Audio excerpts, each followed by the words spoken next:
How about this gentleman second from, yes. John's got the mic there. Thank you. I don't want to look behind me how many people are here because I'll get a bit nervous to ask this question. Also, this may not apply to many, so I expect your answer might be a bit short. I'm a vet and currently serving police officer in WA, and I've got PTSD, and I'm at the Marion Centre, which is a mental place, and they let me out today. Oh, yeah? Legally. I just wanted to ask you, how do I move from day-to-day hedonism and ideations and risk the hope and cautious optimism of a long-term life with the conditions I currently have, or for anybody who might be having complex PTSD and living day-to-day? Well, I mentioned this program that I have online, this self-authoring program. One thing you might try doing it. So so it's got 3 parts. The first part is a guided autobiography. And what it asks you to do is break your life down into 7 epochs and 7 stages. Sometimes people do that by relationship or by year or by occupation, however you choose.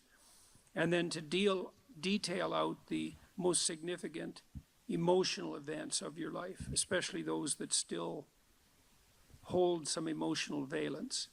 And that would help, because what happens with PTSD in some sense is that the narrative through which you see the world fractures. And because it fractures, your perceptions and your consequent emotional responses become chaotic. And that chaos produces a stress response, a chronic stress response. And so what you need to do to recover from PTSD is to knit the story back together. And I had a client who had PTSD, very seriously affected.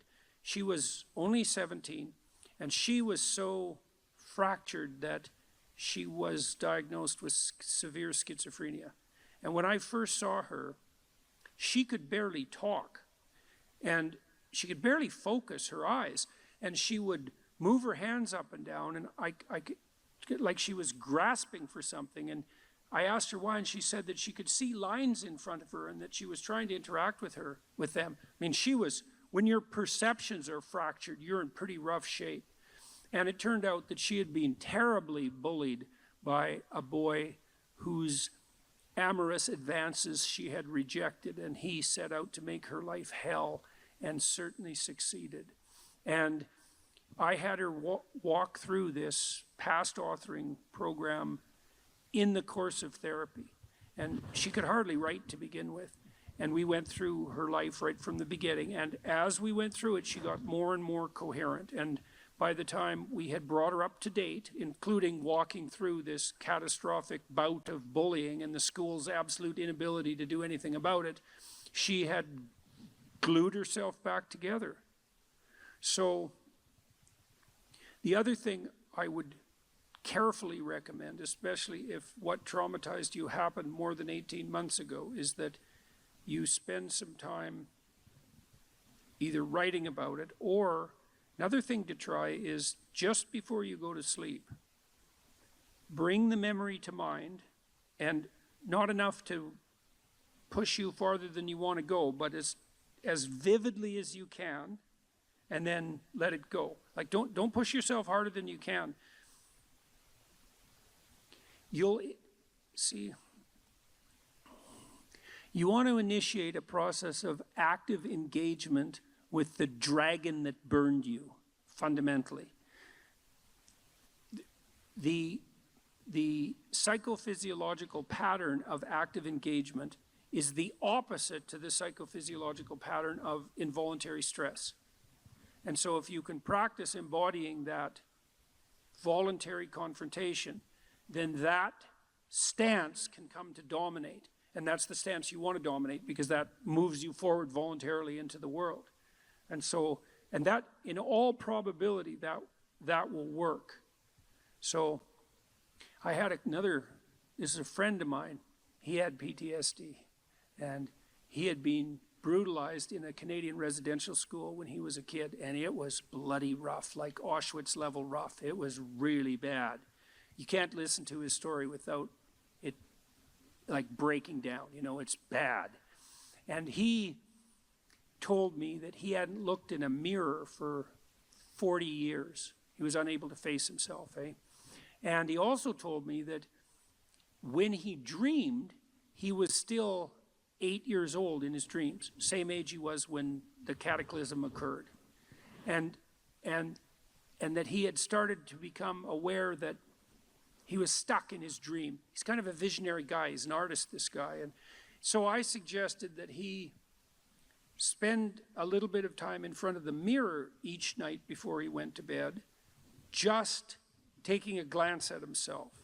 Because he had not looked at himself for so long, he didn't even know how old he was. So what happened in his dreams, this was so cool, he started to age in his dreams. So instead of being stuck at 8, then he was 10, and then he was 12, and eventually, he did this for a number of months, eventually he got as old in his dreams as he was in real life. And what that meant, like imagine your dream image is it's the representation of yourself in imagination. And if it's stuck 50 years in the past, then your self-concept is in some sense hasn't been updated for that period of time. Just that process of voluntary engagement, which was him being willing to look at himself in the mirror, despite his shame, his deep shame at what had happened to him, that was enough to pull him back together. So that should work. That should work, you know. The other thing with PTSD, it's also very useful to develop something approximating a sophisticated philosophy of good and evil, because people generally have PTSD because they've been struck by something malevolent. And so it's not just tragedy, there's malevolence in it. Reading, there's a couple of books I'd recommend. One is called Ordinary Men. It's about a police battalion in Germany who was trained to do heinous things in World War II. It's a great book, Ordinary Men. It's a great book. And another one I would recommend is called The Rape of Nanking. And these are rough books, man. The woman who wrote The Rape of Nanking, she committed suicide. It's a rough book. But the utility of the books is that they universalize malevolence. So almost everybody who's traumatized has been either touched by their own malevolence or by witnessing it or being subject to it at the hands of someone else. And one of the consequences of that is that if you don't have an advanced philosophy of good and evil, you have no place to put the contact with malevolence. Part of the utility of the doctrine of original sin was the universalization of malevolence. So, you know, you might say, and it's true, that there's a little bit of Hitler in all of us, and there's a little more than a little bit, you can be sure of that. And that's a pretty cataclysmic realization. And you might say, well, how can you bear that self-understanding or the revelation of that kind of malevolence in the world? And the answer is, in part, by understanding it as part of the eternal conditions of existence. You know, the idea that the state, the sovereign of the state has an evil uncle, that's an idea as old as time. So for the Egyptians, that was Set. And the sun sets, by the way, because the spirit of Set is what devours the sun at night. And Set is the root word for Satan. And so even the ancient Egyptians knew that malevolence that it was worthwhile contemplating the existence of malevolence as an independent spirit. And that allows you to take responsibility in some sense for the existence of malevolence in your own life, but it also universalizes it so that it's not exactly about you, right? It's more a reflection of the structure of existence as such. And that can allow you to detach yourself from it a little bit, and that can be extremely useful too.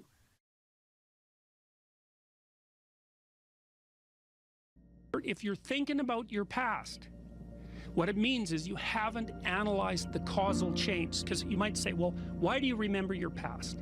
Well, you might say, well, it's in order to have an objective, record of the past. It's like it has nothing to do with that. There's only one reason you remember the past, and that's to be prepared for the future. That's why you remember the past. And so what you're supposed to do is take the past and extract out from it wisdom. And wisdom is the ability to avoid stumbling blindly into ditches. Here's a time in my past I stumbled blindly into this horrible ditch and terrible things happened to me. You need to take that apart. You need to figure out, how was it that events conspired with your participation, voluntarily or involuntarily, so that that terrible consequence emerged. You need to know why that happened and how you could react differently in that situation. And as soon as you do that, your brain will leave it alone. It won't obsess you about it anymore, because the anxiety-producing parts of your brain are basically trying to tell you where there are obstacles in your environment. Don't go there, there's fire. Maybe you could master the fire, right? Then you're a wielder of fire, you're not just a victim. And lots of situations are dangerous or not dangerous depending on your level of mastery, right? Life is like that. And so a negative emotion that's associated with a memory is something that's crying out for mastery, and writing can really help with that. You're reorganizing your brain when you write autobiographically. Imagine emotion. Memories can be stored at different levels of your brain, from sort of primordial reptilian image-laden areas that are very emotional, up to finely articulated plans for your future life. Well, you want to take everything that's negative and emotional and transform that into a fully articulated vision for your future. And that frees you of your past. You shouldn't be thinking about your past. I mean, maybe if you're 80 and you're going over a well-spent life, that's a whole different thing. But if you're 30, 35, or 20, and most of the time you're thinking about your past, it's like your soul is trapped back there. You need to free it through investigation. And the metaphysical language is appropriate, because that is, in a sense, what you're doing. You're trapped in the past. It's like you got to break free of that so you can use all your resources to move ahead into the future.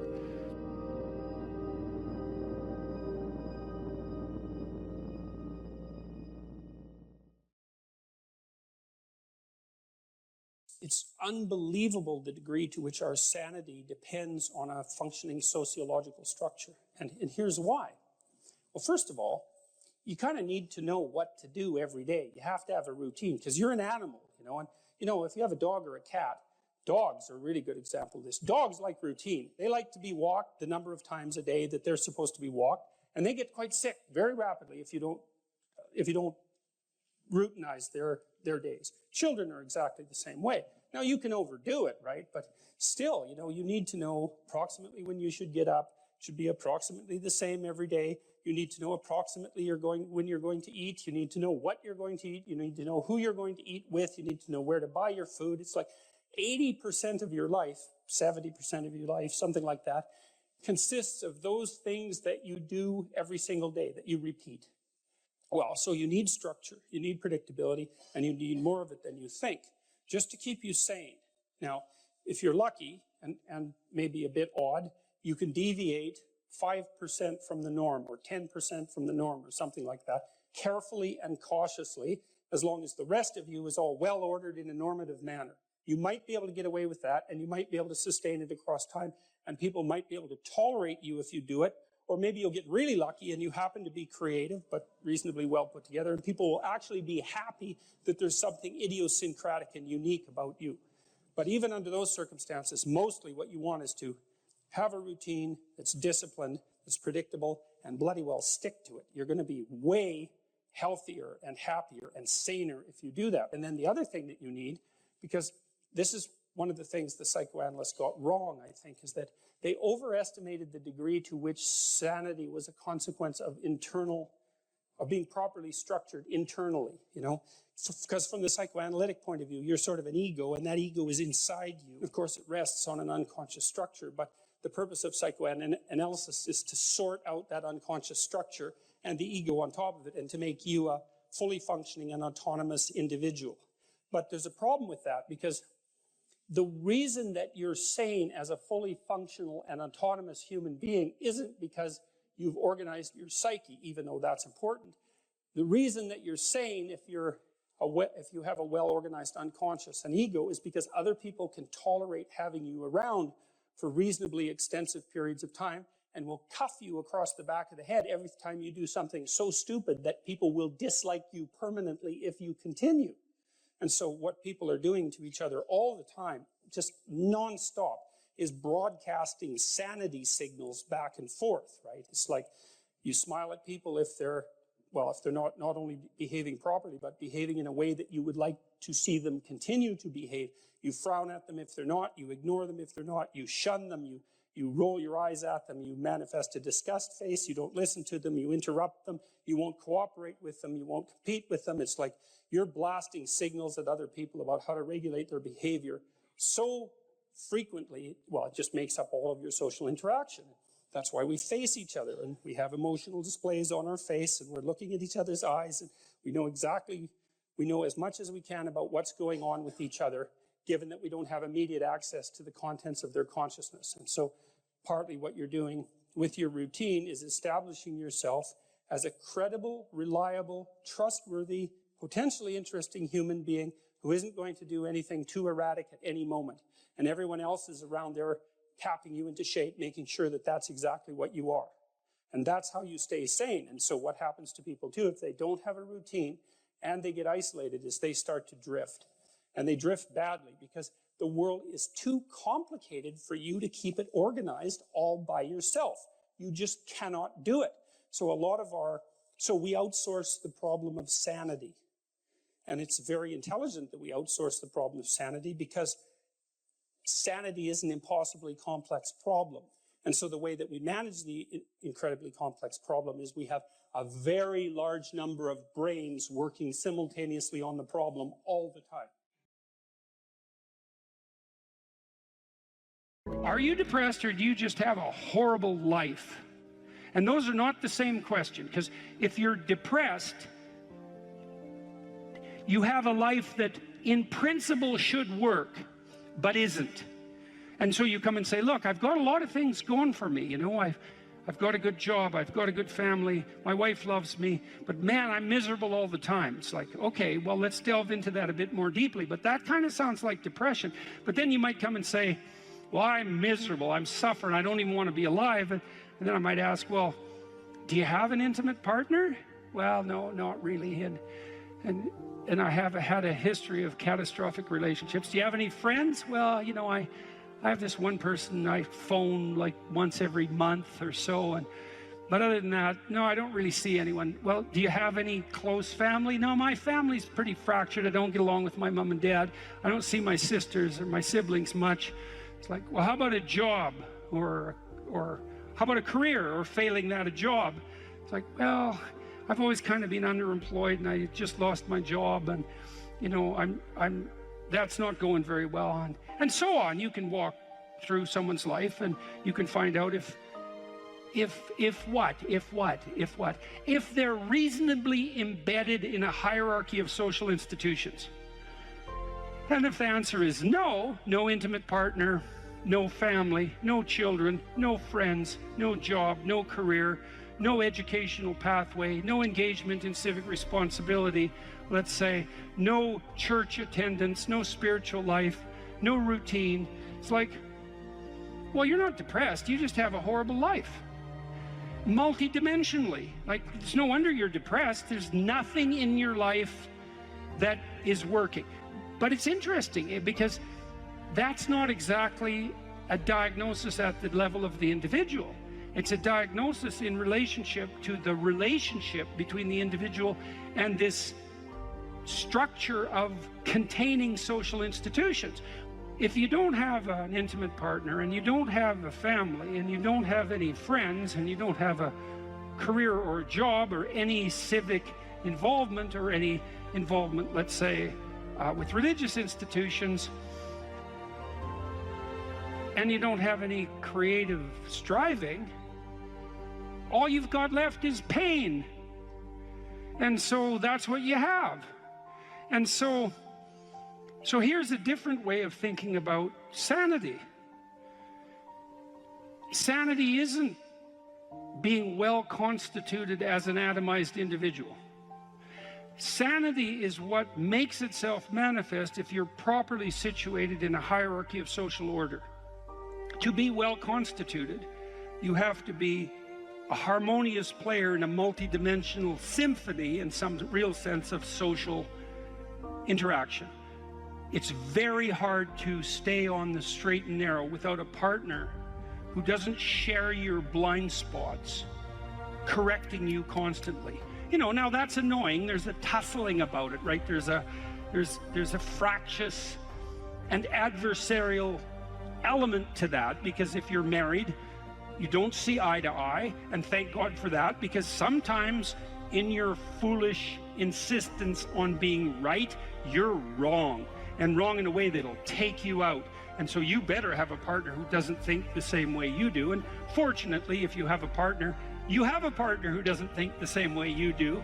And so if you can get the dialogue flowing, then that's a mutually corrective mechanism. And so then you might say, well, the truthful dialogue between partners in a marriage is actually, it's the process by which sanity itself is generated.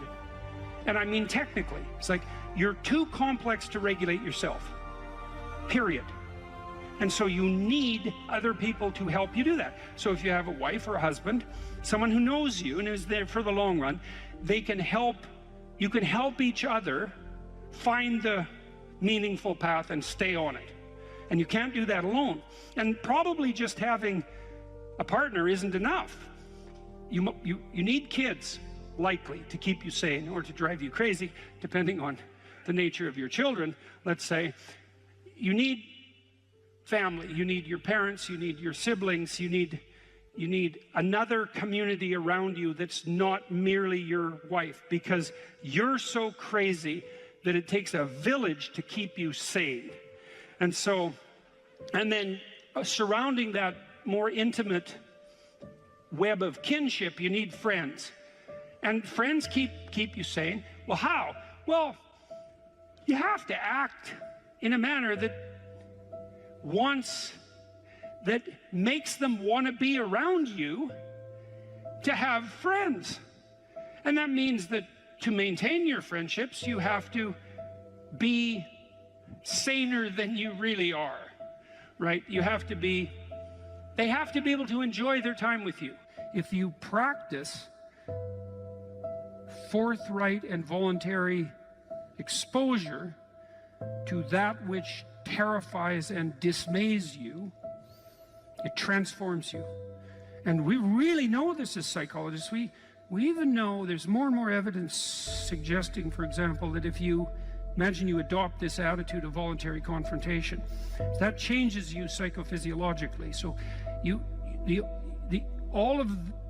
much of the biochemistry of motivation and emotion is transformed when you take a stressor which could be oppressive and paralyze you and cause you to withdraw, and you reverse that and you decide to advance.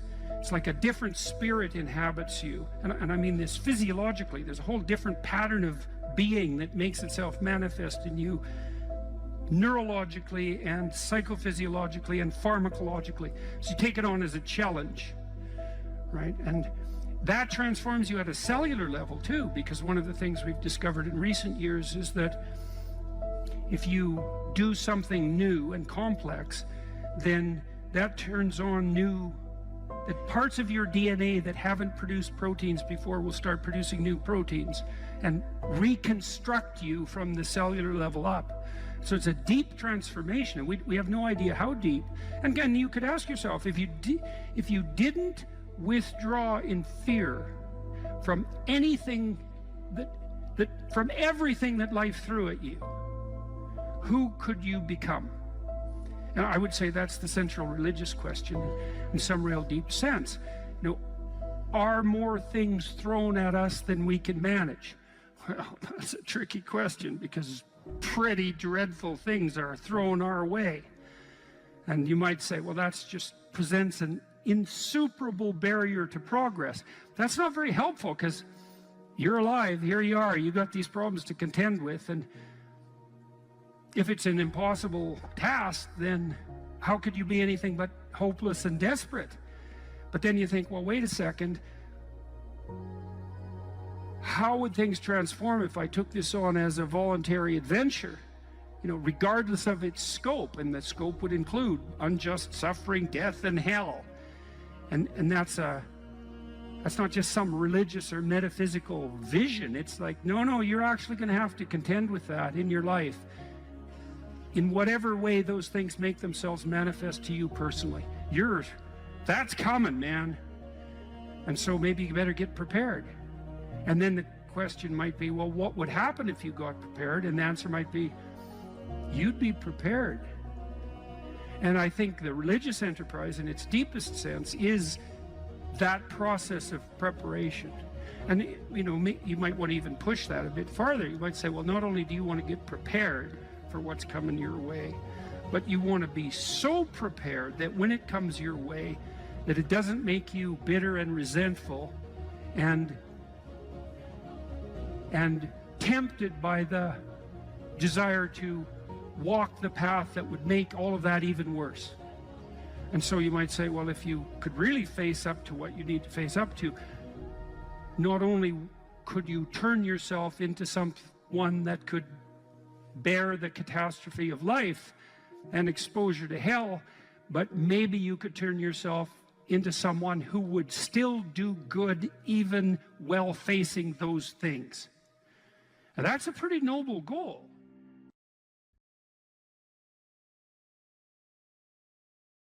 The hallmark of true sovereignty is the willingness of the elite, let's say the talented, the productive, the blessed, the gifted, to justify the unequal division of talent by serving to ameliorate the catastrophic suffering of the dispossessed. Now, Nietzsche warned about that, right? He thought that Christianity would devolve in some sense into the woke nightmare that it has devolved into. But I think he failed to give the devil his entire due. And the notion that the highest is the highest because it voluntarily serves the lowest, that's a deadly idea. And I don't think it's an ideological idea at all. I think it's an idea that removes the paradox of human existence.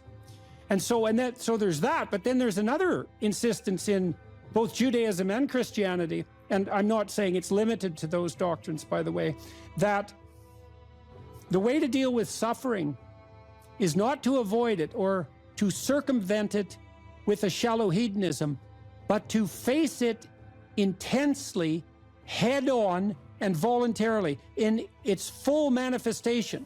And so one of the things I've realized about the Passion story, which Jung regarded as an archetypal tragedy, and in some sense a limit case, right? A story so tragic that you cannot write a more tragic story. Right.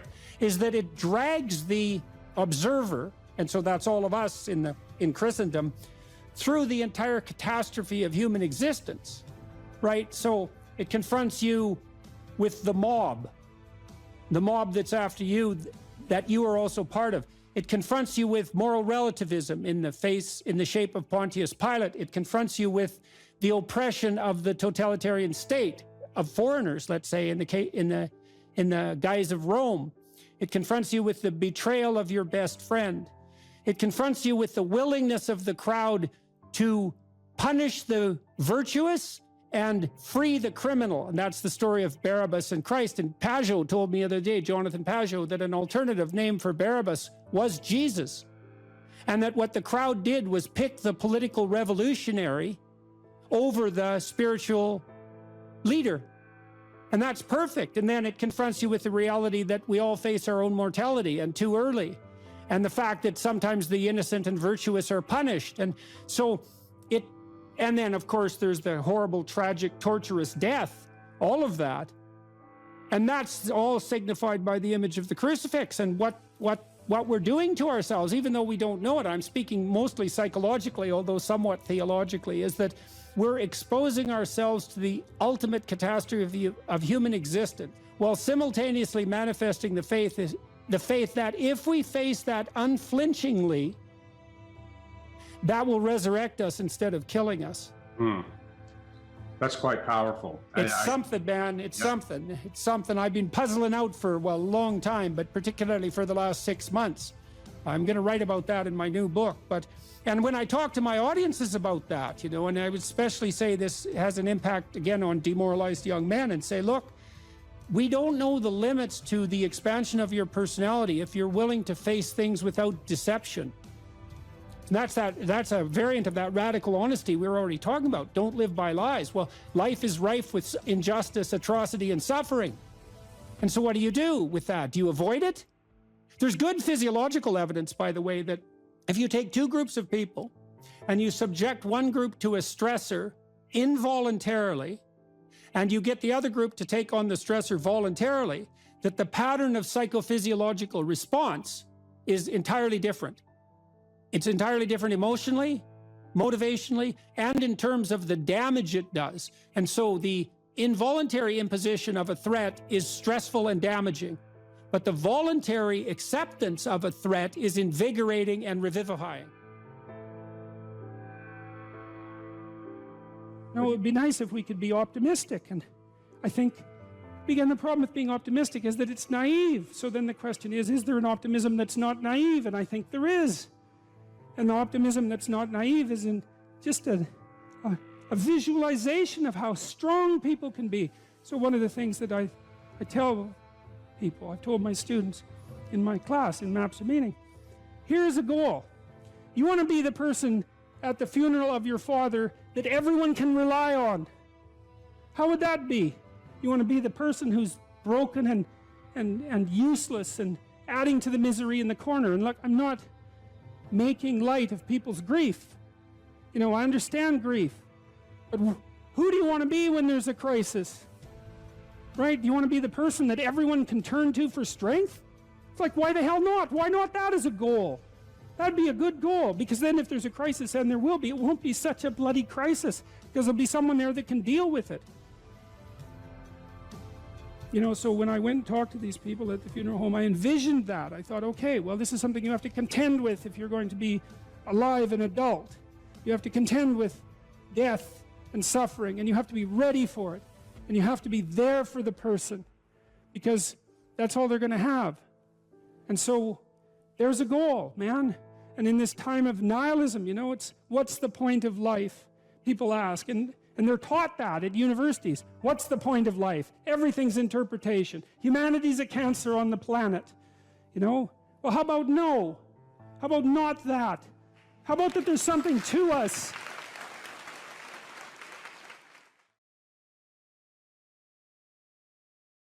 Something like a general theory of meaning. That's really what I've been working on, I would say, for 35 years. Something like a general theory of meaning. And so I'm going to see if I can deliver the whole damn thing in 35 minutes. So, which I've never really been able to manage. But I've had a lot of practice, so maybe this is the night.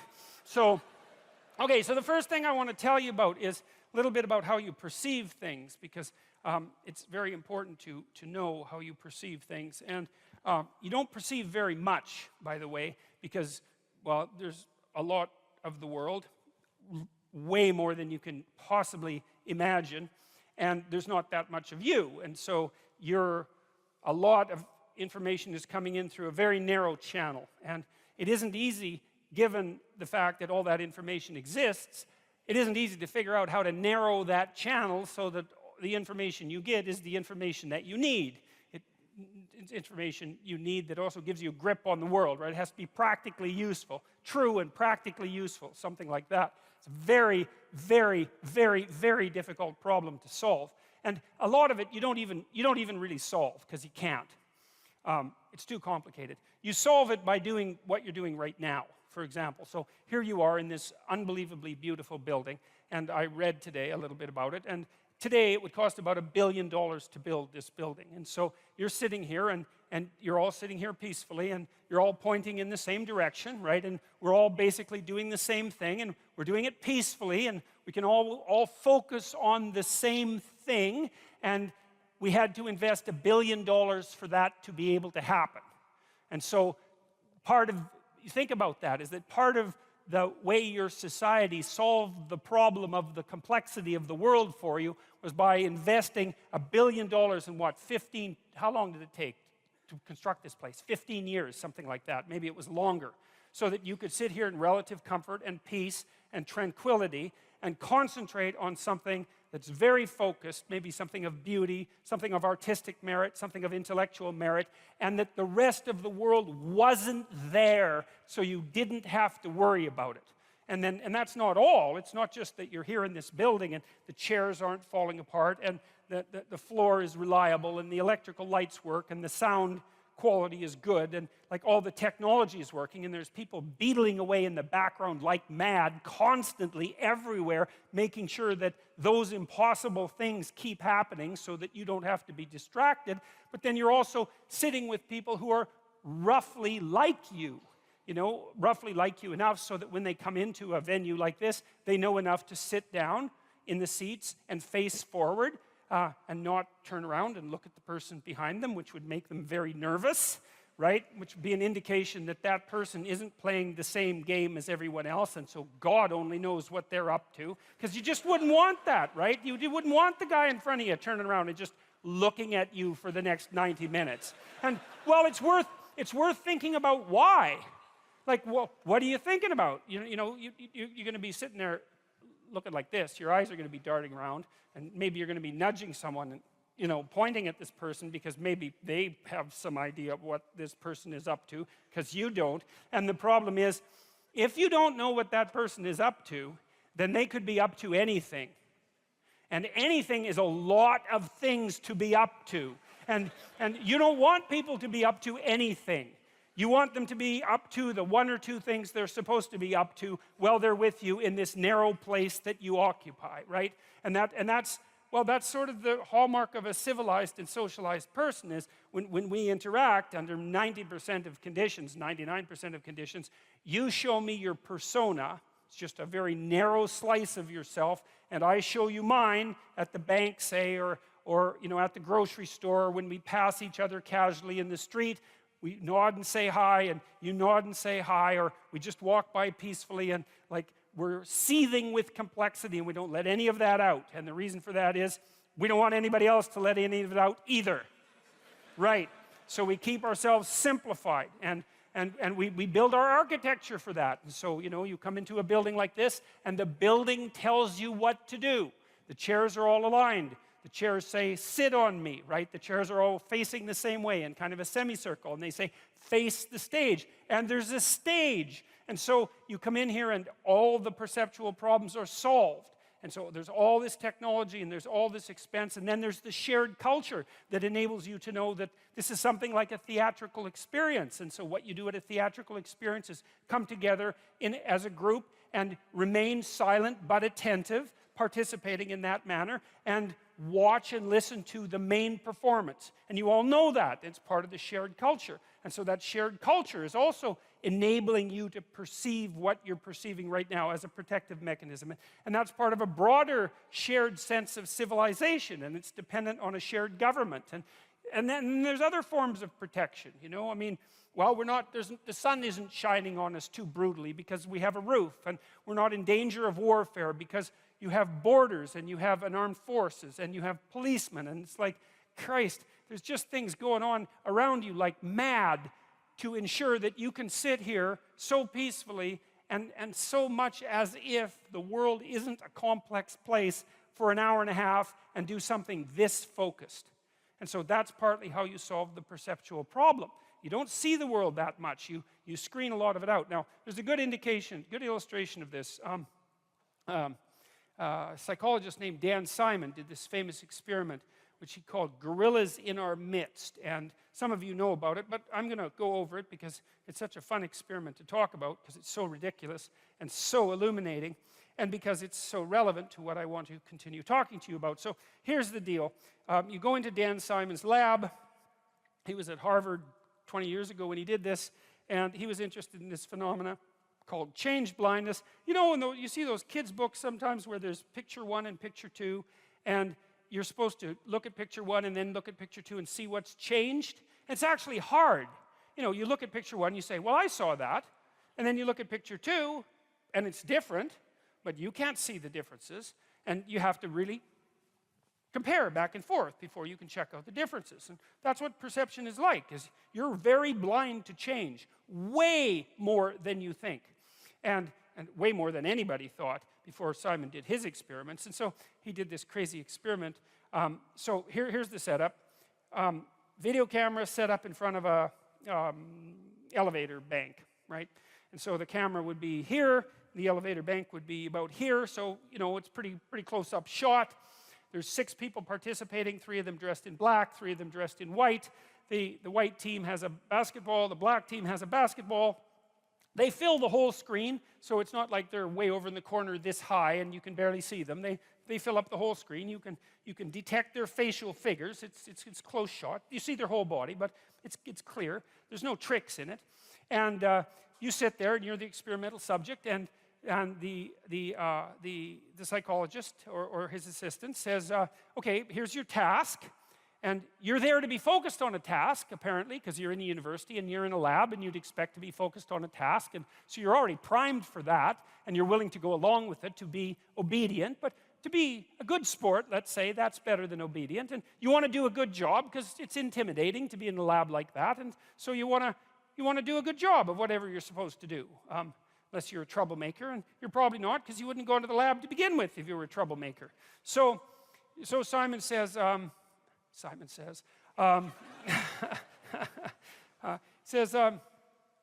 count the number of times, like the white team is going to throw a basketball back and forth, variety of ways, for 3 minutes.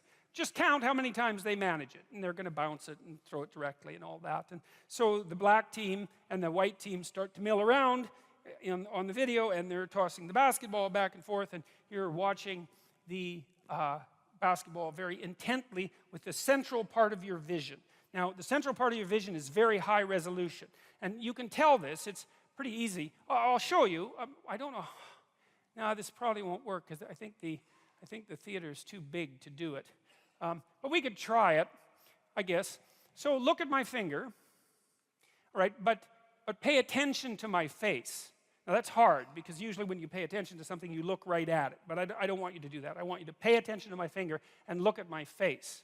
And what should happen, except perhaps for those of you who are quite a distance at the back, is that you'll notice that you actually can't see my facial features.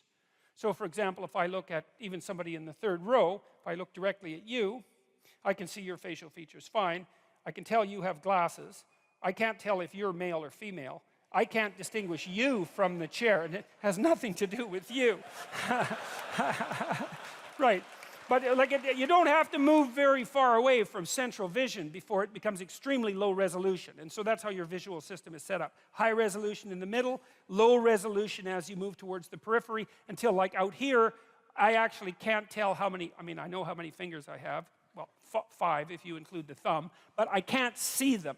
If I move them, I can see them better.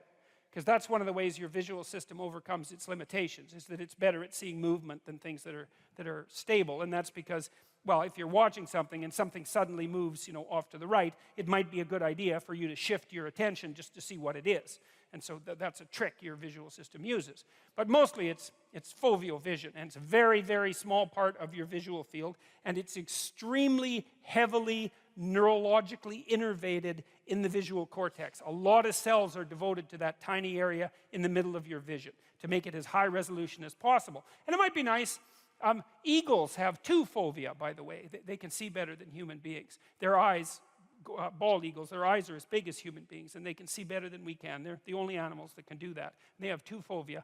But you can't have that high resolution vision across the entire span of your eyes, because then your head would have to be this big to carry that much brain around, and obviously that would be hideous and also counterproductive. So we do the best we can, and what it means is that we're blind to a lot of things that we don't think we're blind to. So anyways, so you're playing Dan Simon's game, and you're counting the number of times that the basketball is tossed back and forth between the white team, and he says how many times, and you say, being a good experimental participant, you say 16. And you're right, and he says you're right, and you think, oh, good, I'm smart enough to participate in a psychological experiment. And you feel good about yourself, It's a little self-respect boost, let's say, because you passed the test. And then Simon says, did you see anything out of the ordinary? And you say, most of you, some people notice, most of you say, no. What do you mean? And Simon says, well, the gorilla. Did you see the gorilla? And you think, well, what do you mean, did I see the gorilla? Like, there was no damn gorilla. I'd see a gorilla, right? If we're watching me on stage and a gorilla came out here, you'd see it. Maybe. Maybe, as it turns out. It might depend on what the gorilla was doing. But in any case, so Simon rewinds the tape as you watch it so that there's no tricks. And he says, don't count the balls this time, just watch. So it's a different command, right? So you have a different aim now. You're pursuing a different value structure. He says, just watch. And he rewinds it, and sure enough, you see the gorilla coming out backwards and being in the middle and then going off to the side. And then he replays it for you. And minute and a half into the 3-minute video, in waltzes this damn gorilla. It's a guy, because they didn't have a gorilla for obvious reasons. Ethics committees wouldn't allow them to use a real gorilla. And he's a big guy. He's not a small chimpanzee-type ape. He's 6'4", and he saunters out there and beats his chest like for 4 seconds, right in the middle of the screen, which you might think you'd see since it's right in the middle of the screen, and then he saunters off to the side, and you don't see it. And the question is, well, what the hell's wrong with you? Like, why don't you see it? And it's worse than that. Like, Simon has done other funny tricks. Like, imagine you went to a grocery store and the cashier was behind the counter, right? And you're talking to the cashier, and the cashier says, excuse me for a minute, and then kneels down, and then someone else stands up and keeps talking to you. And you think, oh, you're going to catch that. And you don't. About 50% of people miss that completely. So you can like change the person completely. And the reason is, well, how much processing do you have to do to have a casual interaction with a cashier at a grocery store? And the answer is, not much, right? You don't have to do the processing doesn't have to be that deep. And you can kind of tell this because you can watch The Simpsons, or you can watch South Park, and South Park has like the world's worst animation, right? I mean, everything moves like this. It's all circles and triangles, and you don't care. It's like 5 minutes into the narrative. It doesn't matter that it's circles and triangles having a conversation. It's fine. The icon will work. And that's a good rule for perception, is you use the simplest possible perceptual scheme that you can manage to get yourself from point A to point B, right? It's a map. You don't see the world. You see an iconic representation of the world. And then the question is, what makes the iconic representation sufficient? And I suppose sufficient means a couple of things. One thing it means is tolerable, right? It doesn't cause an excess of suffering and degeneration. It has to be functional, right? And then maybe a more specific example of that would be, well, it has to work, like a map works. A map is a low-resolution representation, but it's a good enough map if you use the map and you start at point A and you happen to be at point A, which is a good beginning for a map, and then you use the map and you get to point B and you think, good enough map. And that's really, that's us. That's how we think. That's how we construe the world. Our maps are really, the stories that we use in the world are really the maps we use to guide us. And they have perceptual implications. But that's essentially what you do. So now the question is, all right, what happened in the gorilla video? Well, what happened was you were aiming at something, right?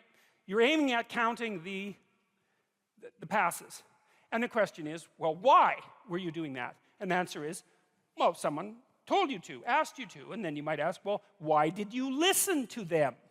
There's lots of other things you might have done in the lab, but that isn't what you did. You did what you were asked to. And we might say, well, that's because you're reasonably cooperative and civilized. And then we might say, well, why is that a hallmark of cooperation and civilization? And we might say, well, reciprocity, like spontaneous reciprocity between strangers who have a bit of a contractual arrangement is part of civilized behavior, and so that's the appropriate thing to do. And we might say, well, you wanted to do a good job in the lab because you wanted to make sure that your status wasn't too low. You know, you could count to 16, and so you can give yourself a pat on the back of the head for that. And, you know, it's part of being a civilized person. And so there's a huge value structure behind that. Like, you didn't go into the lab and shoot it up, you know. You didn't bring a hand grenade, right? And you didn't sexually assault the experimenter. There's lots of things you could have done in there, and you didn't do those things. You just sat there and counted the balls and missed the gorilla. Okay, so, and there's complicated reasons for that. There are deep reasons for that. And so there are deep reasons for how you perceive things and why. Life has proximal meanings, right? There's the meaning that you experience when you're engaged in a piece of art, or when you're reading, or when you're engrossed in a movie or in a conversation. There's the meaning that emerges within your relationships with people that you cherish or are enthusiastic with. There's meanings of security and predictability. There's meanings of duty and responsibility and active engagement with your job and your career. There's meanings of aesthetic pleasure. Now, all of those have their value, and each of them has their place. And maybe there's a hierarchy of value there as well, so that some of those meanings are deeper than others.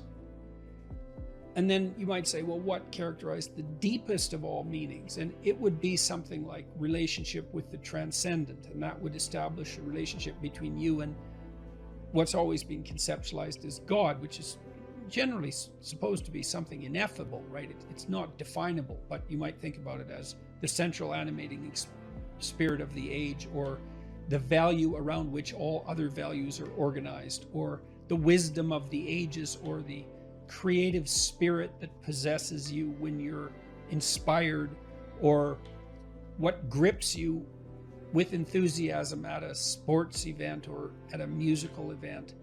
All of those things. And we need a relationship with that. And we find our deepest meaning in that relationship. And if we don't find it, I think, if we don't find it in something that's explicitly religious, then we tend to magnify something of lesser value, say something political, into that to fill the void.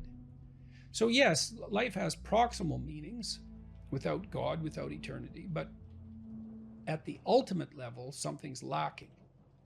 And it's the desire to fulfill that lack that, and maybe the lack itself, that's part and parcel of the religious instinct. So you can kill God, but you can't. That doesn't rectify the hunger for God. And then that hunger seeks out replacements. That's how it looks to me. So, and then, you might also say, well, does that mean you have to believe in God? And I don't think of the proper answer to that is that you need to agree with a propositional statement. Does God exist? Yes. Like, is this table there? Yes. It's not that kind of relationship. I mean, it's characterized in the Old Testament as a struggle. So Israel means those who struggle with God. And you have to participate in that struggle. And you can do that, weirdly enough, as a believer or as a non-believer.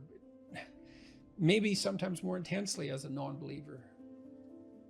The issue might be more paramount then, the issue of virtue and the issue of the ultimate orientation. If you're plagued by bouts of depression and anxiety, that does destabilize your identity. So it's almost by definition. But having said that, look, this is when habit and plan and strategy are so useful. So in the periods of depression that I've had, and some of them were long and certainly the most unpleasant experiences of my life. This is when you need a philosophy, let's say, that's allied with your vision and your strategy to sustain you. Because what would happen to me is that, I have a vision, and I suppose the vision is of a world that's better,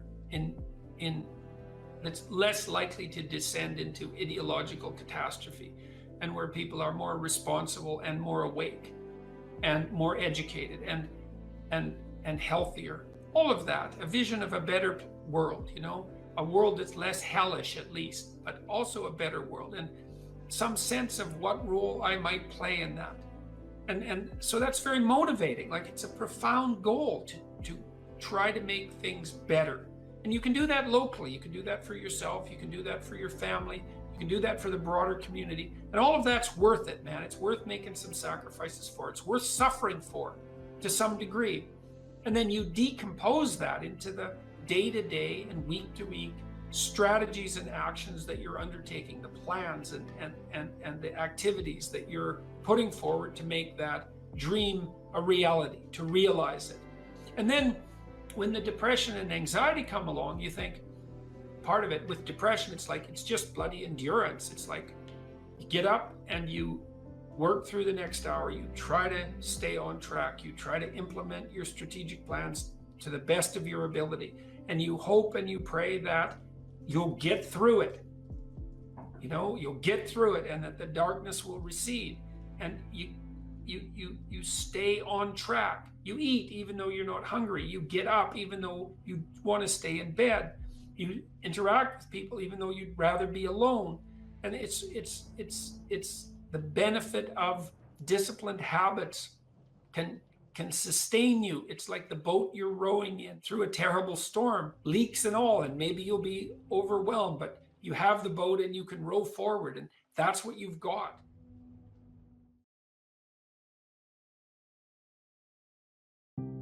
I don't know what the hell you should do with your life. I can help you figure it out, maybe. We can talk about it, but you are the person who has to decide if the things that you're aiming for, get you out of bed in the morning. And then you got to specify the transformation processes and start practicing them. And you have to understand that you're going to be bad at it, but it doesn't matter, because bad's fine. Persistent is what you need to be. If you persist, with tiny improvements, if you persist, you win. It's direction that produces primary positive emotion. And so if you need positive emotion to move through life, which you do, because you can't even move without positive emotion, and also positive emotion is a good bulwark against terror and pain. If you need those things, then you need direction, you need a goal, you need a value structure. You let all that nonsense burn away. And you might say, well, I don't know what I should leave behind. And the answer to that is, that's a lie. All you have to do is ask yourself, you'll come up with a list instantly of 100 stupid things that you're doing that you could stop doing. Take on the consequences of error and learn from it, and then you win constantly, because even if something goes sideways, you think there's something to be derived from this. When you're in the world and something objects to you, something that matters objects to you, then in the entire unrealized world is in that thing that objects. It's all tangled up inside it. That's why it's the great dragon of chaos. It's everything that's outside of your conceptual structure. And what is that? It's everything that lurks outside of your walled city. And it's manifested itself like the snake in the garden. And the easiest thing to do is say, I'm not having anything to do with that. But the problem with that is, well, you get your C- and you don't do anything about it. Maybe you're a little bitter and more resentful, and your study habits get a little worse. So the next time you get like a D+, and then you collect a bunch of Fs, and then you stop going to school, and then you stop showering, right? Then you end up jumping off the bridge. And so that's how the dragon eats you when you don't pay attention to it. And so it's no bloody wonder that people avoid, It's really no wonder that they avoid, because error messages contain within them the implicit world. Now, the upside of that is, well, they contain within them the implicit world. And the world isn't all negative. And so maybe you get your C-, and that's actually the best gift you ever got, because somebody finally took you and went, whack, clue in. And so you take that apart and you think, oh, I don't know how to write. I don't know how to think. I've never read anything in my life. My study habits are abysmal, like maybe I'm working at 2% efficiency, which it's like to find that out is so optimistic. I mean, if you're barely hanging in there, but you're only working at 2%, you might imagine what you could have as a life if you're working at like 50%. So the C- can be the best gift you ever had, and that's the gold that the dragon hoards. That's exactly what that means. That doesn't prove that you're stupid. Now, it implies that you might be stupid, but it doesn't, really, it does, and that's why you don't want to look at it. Maybe it implies that you're lazy, or implies that you're ignorant, or it implies all sorts of terrible, but you don't want to leap to that, and that's sort of the proclamation of innocence before guilt. You are the thing that is, and you're the thing that becomes, and you should put the thing that becomes at a higher place than the thing that is. That means you also have to allow yourself to shake off those things about you that you might be pathologically attached to, habits and people, for that matter, ways of thinking, all of those things, you have to allow yourself to shake those off, and that's more like a burning. That's why the phoenix is the symbol that it is, right? It's old and it deteriorates, it bursts into flame, and then it's reborn. It's like, well, do you want to be reborn? It's like, well, that's not the question. The question is, do you want to burst into flame? And the answer to that generally is no, but that's the wrong answer. The right answer is, you let all that nonsense burn away. And so then you look at the micro routines. It's okay, well, I got a C- in this course. Maybe I should study for that course 15 minutes more a day for the next 3 months. And then you ask yourself, do you think you could do that? No, I'm too useless. Okay, how about 15 minutes every second day? You think you could do that? You put it in your schedule, like 15 minutes every second day in the morning. And that's while you think, well, what's wrong with me? Well, I'm not very good at managing my study schedule. That's not quite down here at the behavioral level, but it's pretty close, because what you can take an action. You can open up your schedule and you can say, well, I'll mark 15 minutes aside. Then you can practice doing that. It's pretty low level in the hierarchy. It means, well, you're still not a horrible person. You just got to polish up your work ethic. It's like, shut the hell up most of the time. But now and then you don't shut up because it's time to say something. You don't want to make unnecessary enemies, though. Well, you don't want to take yourself apart any more than is absolutely necessary. Develop some of the micro routines on the other side of the personality distribution. So if you're disagreeable as hell, maybe you could start learning how to do nice things for people. And that actually works, by the way. So if you take disagreeable people who are depressed and you get them doing nice things for other people, their depression tends to lift. But then by the same token, if you're agreeable, then you should practice doing some things for yourself and being more tough-minded in your negotiation. You know, you're extroverted. It's like, okay, man, learn to spend some time with yourself, right? You're low in openness. Well, try reading a book that's outside of your, your sphere of interest now and then.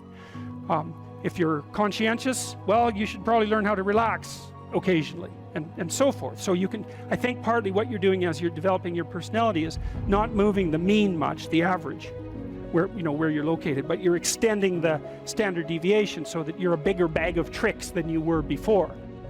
Life has got its rat's nest of miseries, and that's for sure. And maybe you could even make a categorical statement that life is mostly a rat's nest of misery.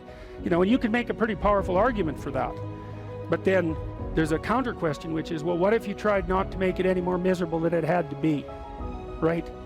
Then what would it be like? I would suspect that most of that misery would go away, because it's the unnecessary misery that really brings you down. It's like, well, if someone has cancer, it's like, that sucks. But it's not like you can say, if only we had done this differently, then that wouldn't have happened. But when someone's out like torturing you in a malevolent way, or maybe you're doing the same, you can always ask yourself, well, is this really necessary? Is this just like a useless add-on to the miseries of life? That's what disheartens people. And so even in your own life, if you aren't suffering from self-imposed misery, and you're only suffering from inescapable misery, maybe you could handle that, and even maybe without becoming irredeemably corrupt. So the goal would be, well, yeah, life is a rat's nest of miseries, and maybe it has no ultimate meaning. We could say that if we're feeling particularly pessimistic, but it still leaves one question open, which is, if you didn't do everything you could to make it worse, how good could you make it be? And the least answer is, well, it could be tragedy, but maybe not hell.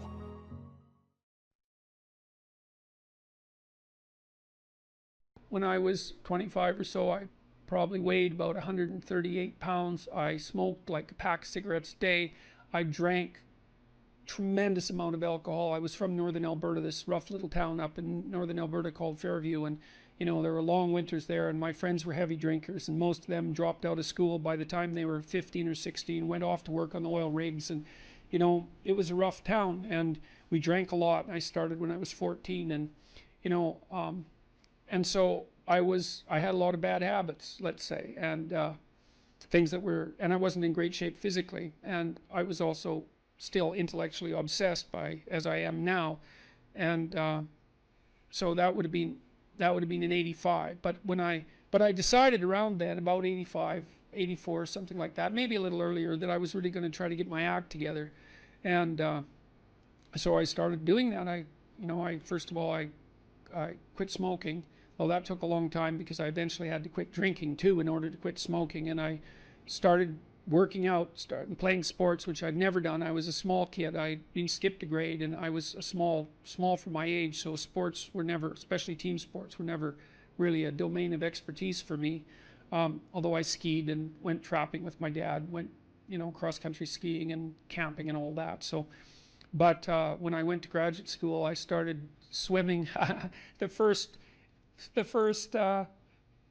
physical exercise routine I did, I enrolled in a swimsercise course, I think it was called. So it was me and this like really overweight kid, and like these 60-year-old women and men, they could out exercise me like mad. It was really embarrassing. Me and the overweight kid, we'd be just panting ourselves 3/4 to death at the end of the bloody workout, and these 60-year-old women who weren't in great shape were like, chatting away as if nothing was going on at all in the pool. So that was quite embarrassing, and as was going to the weight room, because when I started I could barely bench press 75 pounds, and people used to keep coming over and helping me, which was the last thing I bloody well wanted, but certainly needed. And I got to the point where I could bench press 225 pounds. I think that was the best I did, and I gained about 30 pounds of muscle in a year and a half. So that was a good thing. So like I was kind of a wild man, and I'm a little bit manic in my temperament, and so I was kind of going every direction at the same time. So, and I don't regret that. I had a fine time when I was a kid, but I needed really to get disciplined, and I had to do it because I was working on these hard problems that that I've been discussing with all of you, and I've been working on them really obsessively since I was probably about 18, maybe even earlier than that. Got to the point around 25 when I was in graduate school trying to get my PhD, doing all my research. Like I published 15 papers by the time I graduated with my PhD, which was I think by a fairly large measure the most papers that any graduate student at that time had ever published at McGill. I think that's right. It might have been twice as many, or maybe twice as many, maybe even 3 times as many. And at the same time I wrote Maps of Meaning, which was a terribly difficult thing to do, because I was writing about 3 hours a day doing that, and I couldn't do all that and continue with my misbehavior, my sort of what would you say, my hedonistic my massive hedonistic consumption of alcohol and all of that. I just couldn't keep it up and also work seriously on the issues that were at hand. So I had to stop. That's a sacrifice. I had to stop messing about and straighten myself out. And I got married. Well, the woman who's my wife, Tammy, who I've known since she was 8 years old, she lived across the street from me in this little town called Fairview, and I was in love with her like the first time I saw her, which is quite the bloody thing. So that's worked out pretty well for me. But she came to live with me about the same time, and we decided jointly to get our act together, and we swore that we'd tell each other the truth, which I think she's actually done better than me. Like I don't think she's lied to me ever in our entire marriage, which is unbelievable, and it's been so useful because I can really tell her things and we can really talk. So I tell you, if you want to have a good relationship, man, you embed it in the truth, because if you don't embed it in the truth, you don't have a relationship. It's just lies. It's a tissue of lies, and it will dissolve in the chaos as soon as a crisis comes along. So the truth is a terrible thing, but not compared to falsehood. So once you orient yourself, then you have an obligation, I would say, an obligation to the development of your soul to speak the truth. You have to be oriented properly, though, because the truth is something that exists in service to an ideal of sorts. Then you can imagine that you could use your language 2 ways. You can use your language to manipulate the world and to extract from it what you want. So, for example, maybe you go out on a date with someone and you decide that the end goal of the date is to have a sexual partner for the night, and then you can craft your language to manipulate the person into providing you with what you want. And that's like an instrumental use of language. But the problem with that, there's many problems with that, but one of them is that what if your idea about what you should want is wrong? Like maybe that's not the way to treat someone that you're on a date with, out on a date with. Maybe you're minimizing and reducing the interactions between you from what could be a healthy and elevated state of interaction and discourse to something that basically the pursuit of impulsive pleasure, and maybe that's not good for you next week and the week after and a month down the road. Maybe orienting yourself towards impulsive pleasure is a very bad idea. Remember what happens in Pinocchio. Pinocchio goes to Pleasure Island, and Pleasure Island is a place where impulsive pleasures can be had at a moment's notice. But what Pinocchio discovers, along with Jiminy Cricket, that Pleasure Island is run by masked totalitarians. They're all dressed in black, you remember, and they're turning the children and adolescents who are on Pleasure Island, they're depriving them of their voice, turning them into braying jackasses, and preparing to sell them as slaves to the salt mines. And so there's an implication in that story that the pursuit of impulsive pleasure is one route to totalitarianism and slavery, and I believe that. So perhaps orienting your language towards the gathering of impulsive pleasure is a misuse of your highest gift, the gift of logos, the gift of communication. The alternative is to orient yourself towards the highest good, as we already described, and then speak the truth. And you can tell when you're doing that or you can tell when you're not doing that, because if you're not telling the truth, if you're using someone else's words, you're being manipulated in a sense by forces that are behind the scenes. You're not using your own words. You're the puppet of an ideology or another thinker or your own impulsive desires. And you can tell when you're speaking like that because it makes you feel weak. It makes you feel weak and ashamed. And you can localize that feeling physiologically. If you listen to yourself talk, you can tell when you're speaking properly, you will experience a feeling of integration and strength. And when you're speaking in a deceitful or manipulative manner, you'll feel that you're starting to come apart at the seams. And what you need to do is practice only saying things that make you feel stronger. And that'll mean, to begin with, that you'll notice that almost everything you say is a lie. It's either a lie or someone else's words. It's very hard to find your own words, but you don't actually exist until you have your own words. So then you try to teach yourself how to speak your own truth, and you listen to other people while you're doing that, because they can help you shape and correct your words. They'll react to them badly if you formulate your ideas badly, and if you listen and pay attention, then you can learn to formulate your words more and more clearly and accurately, and that makes you more and more powerful. It gives you more and more authority, which is the beneficial form of power. Okay, so you do that, and then you have to make a decision of faith, and that's basically, well, that you can either use your language to manipulate the world and make it do what you want, or you can use your language to try to articulate the truth as carefully as you possibly can, and then you can see what happens. You have to let go of your desire for the consequences that you want. You have to assume that if you speak the truth, the results are the best that is possible under the circumstances. And so it's an exciting way of living in some sense. It's like continually walking off a cliff, because you don't know what's going to happen next if all you do is say what you think. And maybe you're at work and you say what you think and you get fired, and you think, oh my God, that's a terrible catastrophe. But maybe it's not, because maybe if you're working somewhere and you have to lie to maintain your job, maybe you shouldn't be there. Maybe it's deadening your soul and damaging you in some permanent manner and making you corrupt. And so you have to orient yourself. You have to speak the truth as carefully as you can. You have to listen to others so that you correct your speech.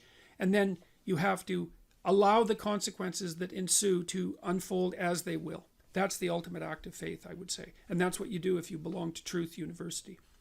All right, so more practically speaking, then you should educate yourself. And it's not that easy to do now, because you have to find people who can actually tell you mostly what to read, and maybe also how to write, because writing is a way of formulating your thoughts ever more precisely. That's why you go to university, to learn how to write.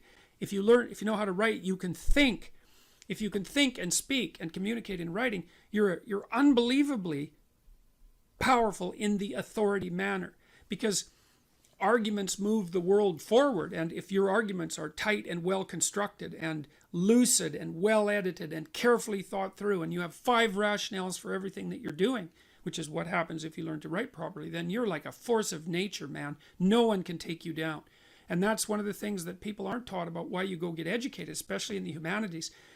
Humanities education, if it's real, organizes your psyche, grounds you, puts you on a rock, and makes you a force to contend with. But you have to read the right people.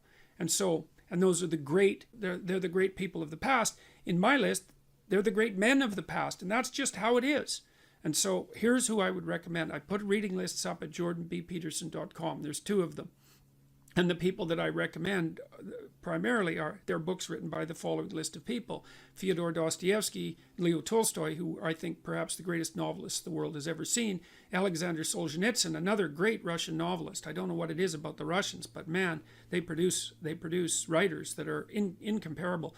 Alexander Solzhenitsyn wrote a book called The Gulag Archipelago, where he analyzed the Soviet prison camp system that arose after the Leninist revolution in the second decade of the 20th century, and details in absolutely precisely how the tenets of Marxism, the Marxist tenets that are supposed to free everyone and change the world, produced legislation that was absolutely murderous in its consequences. And Solzhenitsyn painstakingly traces the logical pathway from the original Marxist principles to the legislation, to the genocides. Because you'll hear people who are basically Marxists say things like, well, true Marxism never existed. And Solzhenitsyn took that argument apart in the mid-70s, and the Gulag Archipelago was an intellectual bomb. It demolished any credibility that Marxism had to intellectual respectability. You have to read the book. The book is about the central issue in our culture at the moment. If you don't read it, you're not informed. You can't participate in the debate except as a puppet.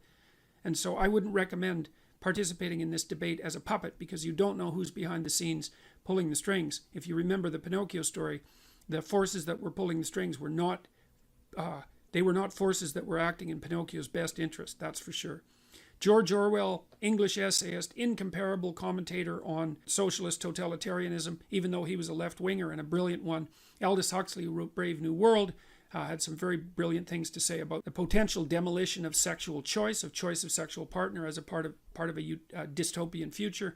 Friedrich Nietzsche, a philosopher who described himself as someone who thought with a hammer. And Nietzsche is a very, very dangerous person and an absolutely brilliant writer. And Carl Jung, who was a student of Nietzsche, and who Nietzsche was the philosopher who announced the death of God back in the late 1800s, and Jung spent his whole life attempting to revivify God. That's one way of thinking about it. And so if you educate yourself, and this is a really good place to start, if you read these authors, then you'll know what else to read. If you read these authors, it'll take you a good long time, and it will be very, very hard on you, and you won't be the same person when you come out, and that's very frightening. And because being torn down and rebuilt is no joke, but it beats the hell out of the alternative, which is just to stagnate and stay a stagnant infant, which is not something I recommend. There's nothing uglier than a stagnant 40-year-old infant.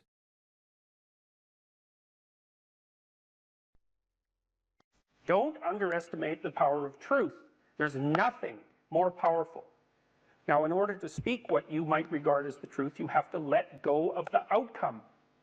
You have to think, all right, I'm going to say what I think. Stupid as I am, biased as I am, ignorant as I am, I'm going to state what I think as clearly as I can, and I'm going to live with the consequences no matter what they are. That's an element of faith. The idea is that nothing brings a better world into being than the stated truth. Now, you might have to pay a price for that, but that's fine. You're going to pay a price for every bloody thing you do and everything you don't do. You don't get to choose to not pay a price. You get to choose which poison you're going to take. That's it. So if you're going to stand up for something, stand up for your truth. It'll shape you, because people will respond and object and tell you why you're a fool and a biased moron and why you're ignorant. And then if you listen to them, you'll be just that much less like that the next time you say something. And if you do that for 5 years, you'll be so damn tough and articulate and able to communicate and withstand pressure that you won't even recognize yourself. And then you'll be a force to contend with. It is not safe to speak, and it never will be. But the thing you got to keep in mind is that it's even less safe not to speak. Right? It's a balance of risks. It's like you want to pay the price for being who you are and stating your mode of being in the world, or do you want to pay the price for being a bloody serf, one that's enslaved him or herself? Well, that's a major price, man. That thing unfolds over decades, and you'll just be a miserable worm at the end of about 20 years of that, right? No self-respect, no power, no ability to voice your opinions, nothing left but resentment because everyone's against you, because of course you've never stood up for yourself. It's like, say what you think carefully, pay attention to your words.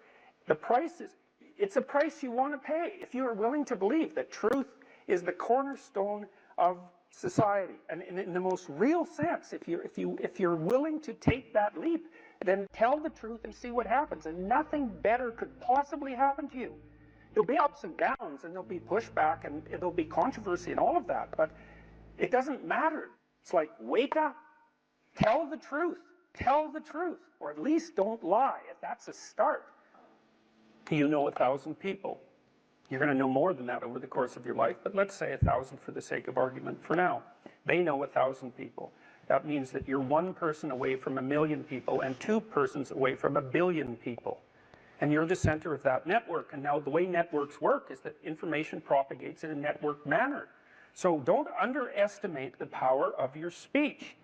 So that people have an inchoate longing to have the sort of thing that we're talking about articulated. And so don't be thinking you're alone. It's just that people can't talk, they're afraid to talk, or they don't know what to say. And those are real problems. So if you're reasonably articulate, like, start talking and sharpen yourself up. I mean, the enemy is a cloud. They're a cloud of gnats. They're only courageous in groups. They're only courageous in mobs. If you stand your ground and don't apologize and articulate things properly, they'll disperse around you like they're not even there. So most of it's illusion. So don't be afraid, but be afraid of the right thing. And the right thing you should be afraid of is not saying what you say, because that's the same as not being. And here you are, suffering away. You might as well be at the same time. At least then there's something to you. Where do you find the hope and the strength to continue to fight? Or for those who are listening, to get the motivation to stand up and say what's on their mind? Well, people have to have a dialogue with their own conscience.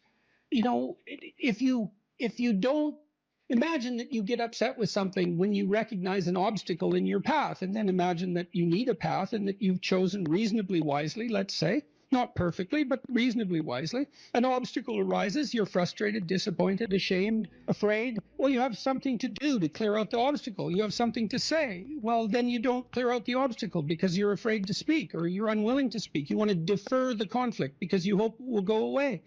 All that'll happen is that the obstacles will pile up. But then your life will be nothing but obstacles. Well, you need to know that. You have to ask yourself if you believe that's true. If it's true, then you don't want to remain silent. Imagine too that as you remain silent, you get smaller because you're not manifesting the courage necessary to live by your own standards. And the problem gets bigger. Well, if you're not going to speak now, what makes you think you're going to be more prepared in the future? You won't. Why is that going to happen? When does that ever happen? Well, I can't believe we're talking about school. People who say, just stay quiet in school, just get the grade. That's paying wrong. them. That's wrong. That's right. You're paying them. You don't have the courage when you're paying. When somebody's paying you and they're doing something at work and they want you to play along, you think you're going to have courage then? I mean, you've got to face it I tell as my it students happens. all the time to never write something they didn't believe to be true. And I know this as a psychologist too. You know, you might think I can get away with writing out something I don't believe for the grade and all, but there are studies of this sort of phenomenon. So imagine you have a viewpoint, and I measure that with a political attitudes questionnaire. Okay, maybe it's a viewpoint. What do we take? You're anti-immigration, just for the sake of argument. And then I ask you to write out a 500-word pro-immigration essay. And then a week later, I give you the political questionnaire again. Now, I'm going to bury it in a bunch of other questionnaires, so you don't know what I'm measuring. Okay, Your belief has tilted way towards the argument that you've made, even though you don't know it. So, and it's because most of your beliefs are actually rather shallow in terms of their explicit formulation. You think you believe something, but it's pretty shallow. It's just an assumption. Now, you might act on it and all of that, but it's not well differentiated and articulated. Now, if you take one of your assumptions and you write a counterexample, you're going to articulate that. Well, then that's going to move you. And so if you think that you can write an essay that you don't believe and you'll remain unscathed by that, well, you're wrong. You won't. And if you do it 20 times, you will turn into what you wrote. That's what will happen. And it's an absolute sin in my estimation. I mean that specifically for any for anyone who attends university to write what they do not believe to be true. It's certainly a sin for anyone to encourage them to do that. Now, you can do that as an exercise. You can ask people to delineate out an argument that runs contrary to their viewpoint. That can be part of the reasonable process of learning. Correct. That is not the same thing as doing it for deceptive purposes to manipulate your professor because you're too cowardly to formulate your arguments properly. I talked to two of Canada's most outstanding people in the last 2 weeks, Conrad Black, who ran a huge newspaper empire, and Rex Murphy, who's probably Canada's best known journalist personality, because he's both. He's a great journalist, but he's a personality as well. And they remembered their university education. Jocko Willink as well. He's not a Canadian, but he had the same kind of memory. They talked about their education in the humanities, mostly concentrating on English literature, and described it with tremendous fondness as a turning point in their life, as an opening up of the world of knowledge to their youthful eyes, right? Very, very fondly. Contrasted that with Yeonmi Park, who is an escapee from North Korea, very brave woman who was then enslaved in China, had a life that was just sheer hell, and spent a good part of the interview telling me how much better her life was than the lives of many people she knew. She wrote a book called In Order to Live, but the book stopped at the year 2015. So I asked her what she did. She went to Columbia, took a humanities degree, which was a dream of hers. After finishing her entire education in 1 year, her education prior to university. Cow. Right, exactly. Then she went to a South Korean university for 3 years. They're hard to get into. And then she went to Columbia. I said, what was it like going to Columbia? Taking a humanities degree from this escapee from totalitarianism who was once enslaved, got to go to one of America's august institutions and be trained in the humanities. Someone who'd been exposed to George Orwell and who was motivated to write because she read Animal Farm, understood the power of literature. She said it was a complete waste of time and money, and that she was afraid to say anything. Wow. Yeah, wow. It's a hell of a thing to hear when you're a university professor.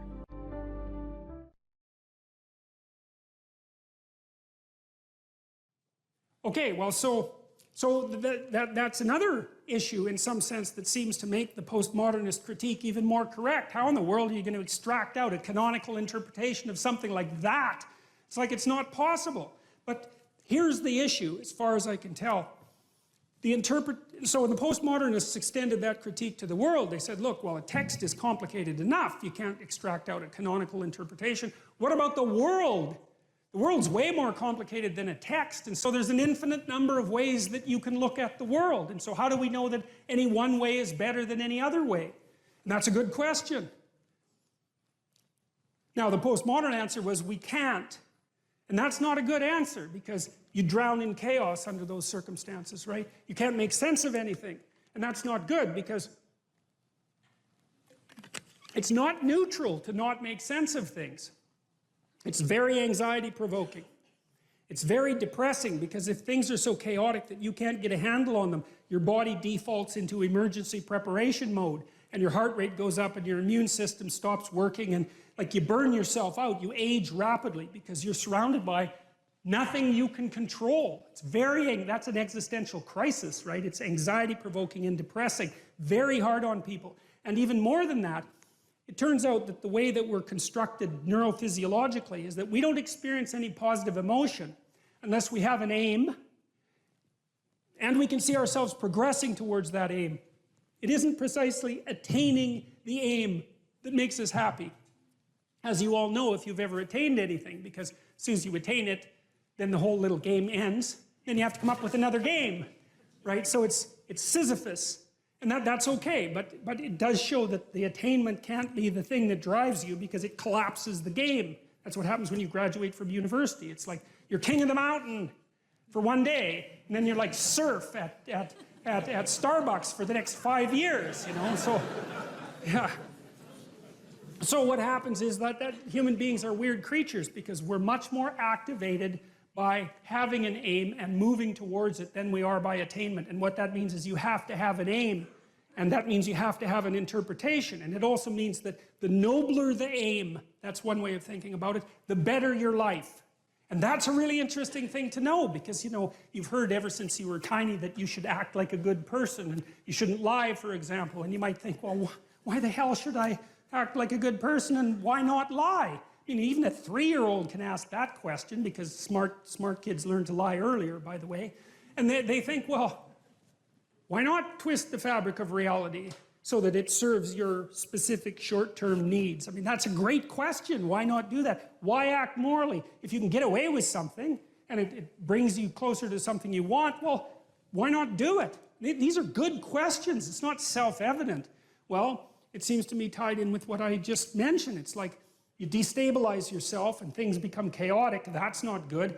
And if you don't have a noble aim, then you have nothing but shallow, trivial pleasures, and they don't sustain you. And that's not good because life is so difficult, it's so much suffering, it's so complex. It ends and everyone dies and it's painful. It's like without a noble aim, how can you withstand any of that? You can't.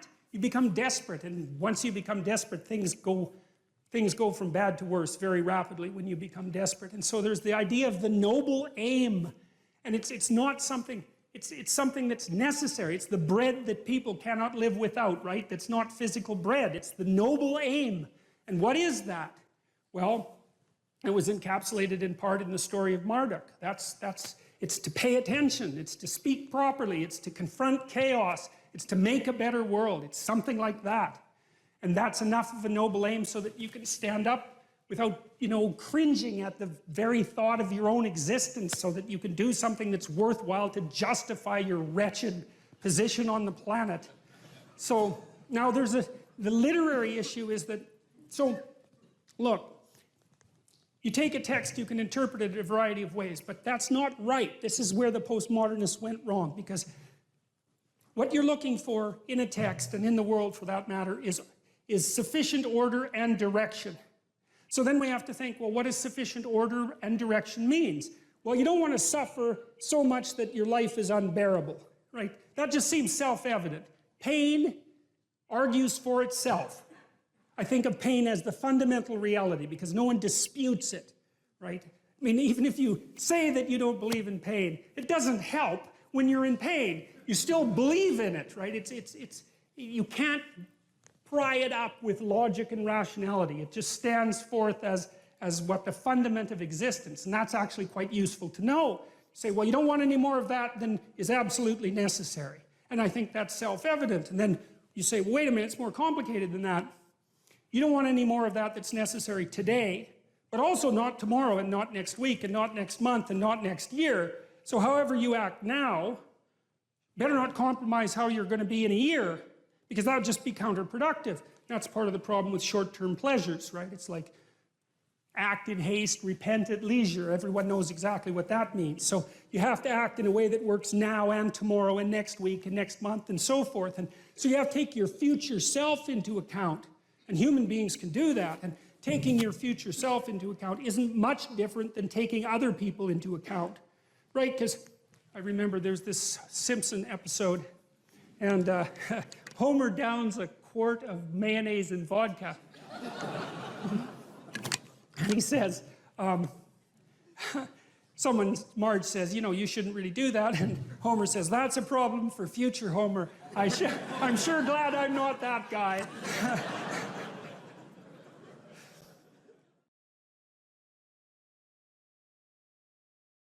If you encounter an entity and you can map it at every single level of your value hierarchy, then it's known. You know how to interact with it at a micro level, and you know what its implications are for every other level of your conceptual being. You know what its implications are for the future. Like, you know exactly how to deal with that thing. It's mapped at every single level. There's other things that are only mapped at one level and not at others. So maybe, you know, like the mouse, we'll say, for the child who's never seen a mouse, it's like it shares some commonalities with objects that the child is familiar with. But there's sufficient novelty so that it's also contaminated with the unknown. And that makes the child basically alert, semi-startled and alert. Now, the child will immediately refer to an adult.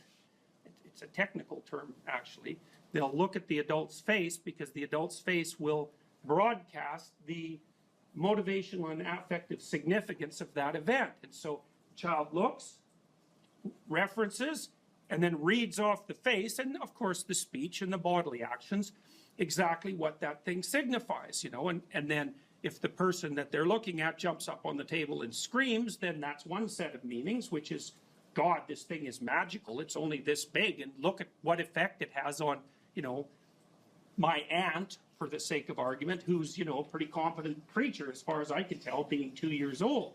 You know, and then if she just dismisses it, you know, her actions are going to determine the meaning of that phenomenon.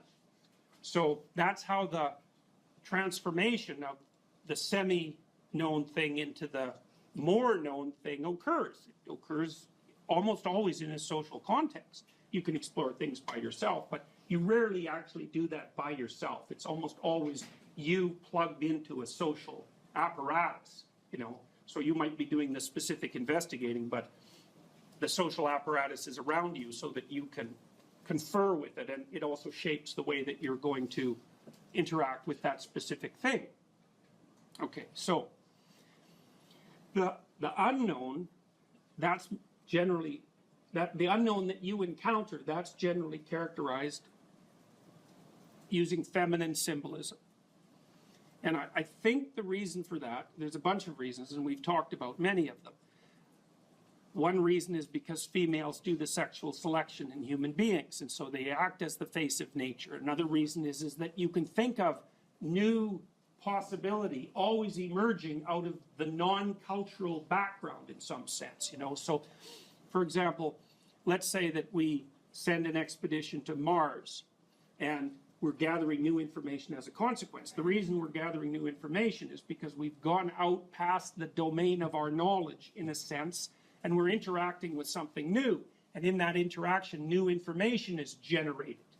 Now, you can say that it's partly the act of the perceiver that's generating the new information, and you could say that it's partly the act of the culture, because we send robots to Mars, let's say, which is very, very difficult. So the culture goes there, but the individuals are observing. So the individuals are buttressed by the culture, but they're generating information because they're somewhere truly new. And so the information, you know, the unknown is a constant source of new information. So it's the place that gives birth to new information. And so that's another part of the reason that it seems to be symbolized in feminine form. You know, I'm just taking this in some sense as an empirical fact. I've looked at, it looks like that's how these stories work. And so I'd be trying to puzzle out why exactly that would be the case. You know, I also think it's the case that we tend to look at the world from a social cognitive perspective, right? We filter it through a social cognitive biological apparatus. And so we're very likely to see things in character form, and characters have sexes. And so that's going to happen. And then the attributes of femininity or the attributes of masculinity that get used as symbolic reference, in some sense, there's an arbitrariness about it. So, for example, for the Egyptians, you know, usually you have a sky god, but they had a sky goddess. Now, she generally represents the night sky, which is not exactly the same thing as the day sky. But, you know, you have to, it's so tricky because you have to look at the relationships between the characters in order to decide what all of them mean. And that shifts a little bit from story to story. So this is what would you say? It's an approximation of the underlying structure, but there's a fair bit of variance in it, just like there's variation in stories. So, well, the feminine element has a destructive element and a creative aspect. And you can see that people characterize their environments in that way. So, for example, you can map on environmental beliefs onto this structure. You can say that the environmentalist portrays nature as positive, portrays culture as negative, and portrays the individual as negative. And the basic story is rampaging individual as member of rapacious culture invading the pristine landscape of beautiful Mother Nature. Now, the thing about that story is it's true. The problem with the story is it's half true. Now, so for example, one thing that's interesting to conceptualize is that that's exactly the opposite of the frontier myth. Now, the frontier myth was a story that was used extensively in Europe to drive immigration into the United States. And it was used to some degree in Canada too. And the story was the exact opposite. It's the hero, so that would be the immigrant, pioneer, bringing the benefits of order to a savage wilderness. Well, that's also true. But it's so interesting that both of those things can be true, and they're completely different from one another. There's no commonality at all between those two stories, except for the way that they use the characters. There's a feminine character, a masculine character that represents culture, and then there's another character that represents the individual. And you can even see that, if you think about it historically, the US was founded in some sense on a frontier myth, and that was too one-sided, and so by the time the 1960s came along, the early 1960s, it shifted to its opposite. And that you need that because systems have to oscillate to some degree to remain stable across time. They can't just be fixed in place. So they're going to play back and forth through the archetypes in an attempt to keep them balanced, because that's what you're trying to do. You're trying to keep them balanced. And so, well, you have the destructive and creative element of Mother Nature. You see that all the time in movies where the thing that the hero is striving against is the negative element of the unknown. How many of you have seen the movie Alien?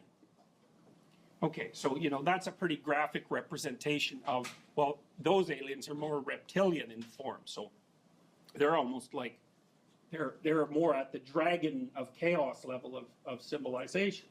But they're like a terrible external force that's threatening human culture and the individual. It's exactly the opposite story that's played out in, what was the movie with all the blue creatures?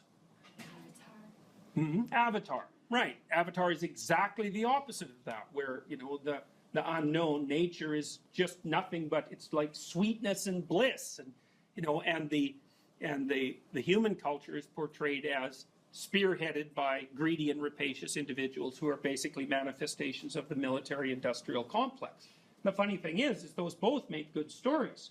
And that's because, well, it's because they have enough archetypal truth so that there's many situations that they're relevant to.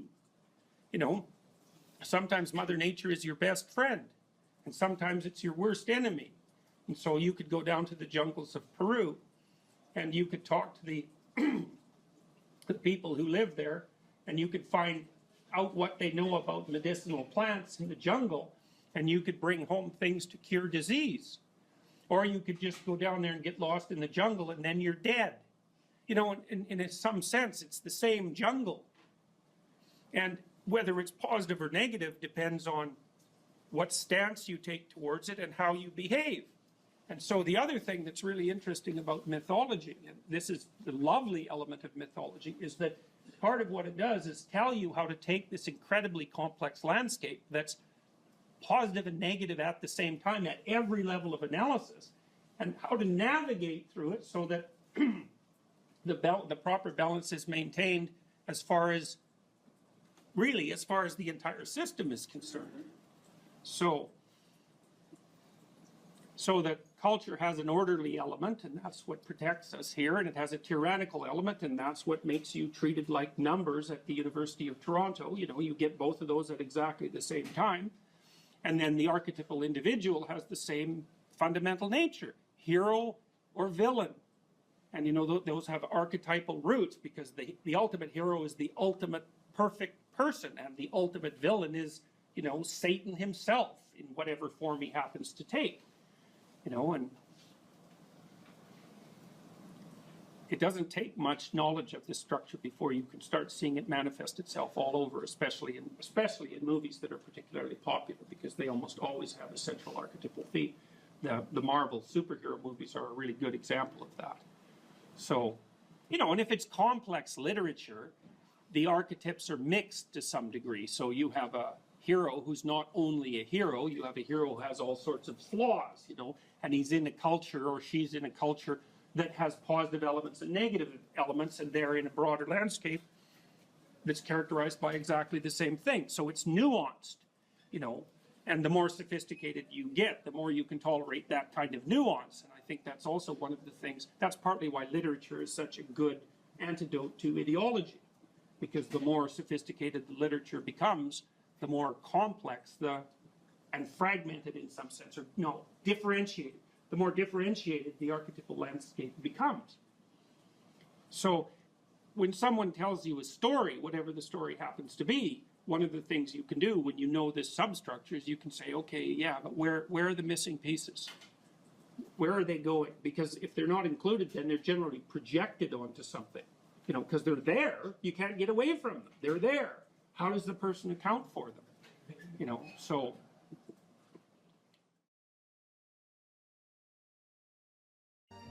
If you're resentful about something, well, first of all, you should notice, I'm resentful. And that's kind of humiliating because no one's proud of being resentful. It's a shameful emotion. Well, so then why are you resentful? Well, there's only two reasons as far as I've been able to tell. One is that you're allowing yourself to be taken advantage of, or you're being taken advantage of. Sometimes you're not allowing yourself. Sometimes you're a child being abused by their uncle. You're not allowing yourself. You can't do anything about it. You're resentful because you're being taken advantage of, or because you're immature. It's one of those two things. Figure out which it is, and then take the steps necessary to address it. Living a life without resentment is a great goal. People are often resentful if they see that responsibility has been abdicated. Why isn't that person doing their job? It's like, well, hey man, step in at your workplace, in your family. You know, and you think, well, I shouldn't have to do that extra work. Well, you shouldn't be a slave. You shouldn't allow yourself to be tyrannized. But if something bugs you because a responsibility is going unfulfilled, there's a great opportunity for you. And this is something I don't think we teach young people well. And one of the things, you may remember this, that was so striking about the tour was that I made a case fairly consistently that most people find the meaning that sustains them through the vicissitudes of life, not in happiness, but in responsibility. And that would bring everyone to a halt. It would always make the whole theater silent. It's like, oh, I never thought of that connection. Because maybe you want to avoid responsibility, and you can understand why. You can understand why. You hide from it. That is what you encounter if you go out in the world. You think, who the hell wants that? I don't want the responsibility. It's like, well, yes, you do, as it turns out. There's nothing better than responsibility. Now, you know, I say that with some caution. I think that it's hard to say. The responsibility, I've been overwhelmed by my apparent responsibility, but I think it's also kept me alive. And I mean that literally. And so, wait, can you go a little deeper with that? I mean, when you were at your darkest moments in the last 2 years, whatever that might be, was it the feeling well, of there's the been many times in the last year where it would have been much easier for me just to be dead. That's constant. So, but no. But is it but no because of something in you, or is it but no because of the people that you would have abdicated that responsibility of the people, or is that ultimately the same thing? It. Yeah. Well, I do think the two aren't easily distinguishable, but it's definitely that. It's definitely that. You know. And it's one of the chapters, the last chapter, is be grateful in spite of your suffering. You know, you need a meaning to sustain you through suffering, and it is the case that you find that in responsibility. Well. And so it's good advice for anyone who's at work. You're resentful about this and that because people aren't pulling their weight. Pull it. See what happens. You become indispensable instantly.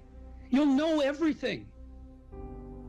And maybe that job won't be for you, or maybe that relationship won't be for you, but you'll take your hard acquired wisdom and go elsewhere and flourish there. So, you know, this kid stopped me. I think I wrote about this in this book.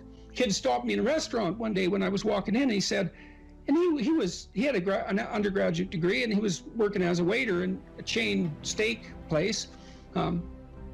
And he stopped me and he said, you know, about 6 months ago, I was watching one of your lectures, and I decided to stop being resentful about my job. And he was resentful because he had a university degree and he's working as a waiter.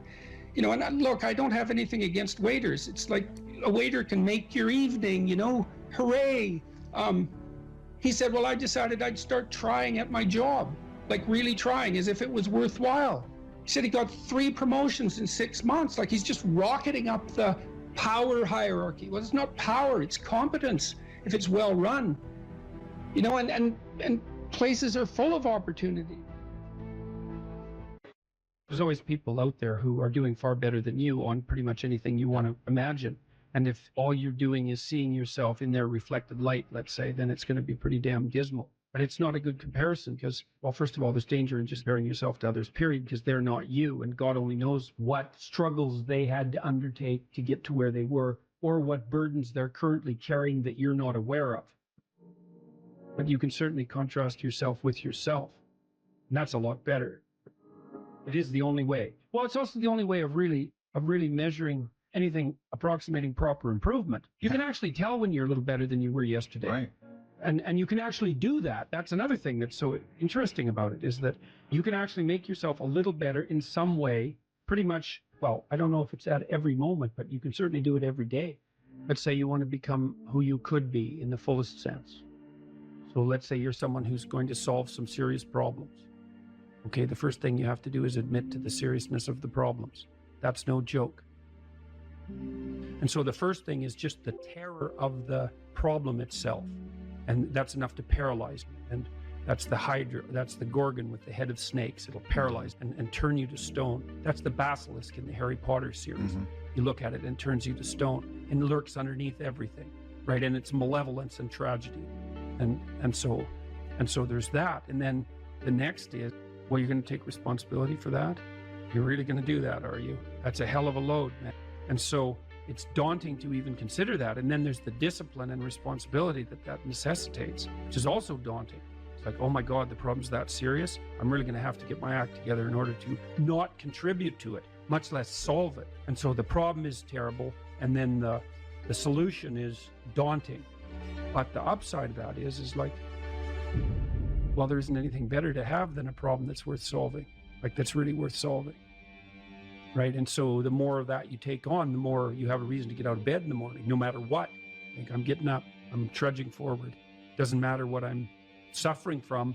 I've got things that need to be done. They're necessary. And that gives you that sense of purpose that is the antidote to bitterness. Okay, well, let's say you want your life to be meaningful. It's like, okay, then what you do matters. It actually matters.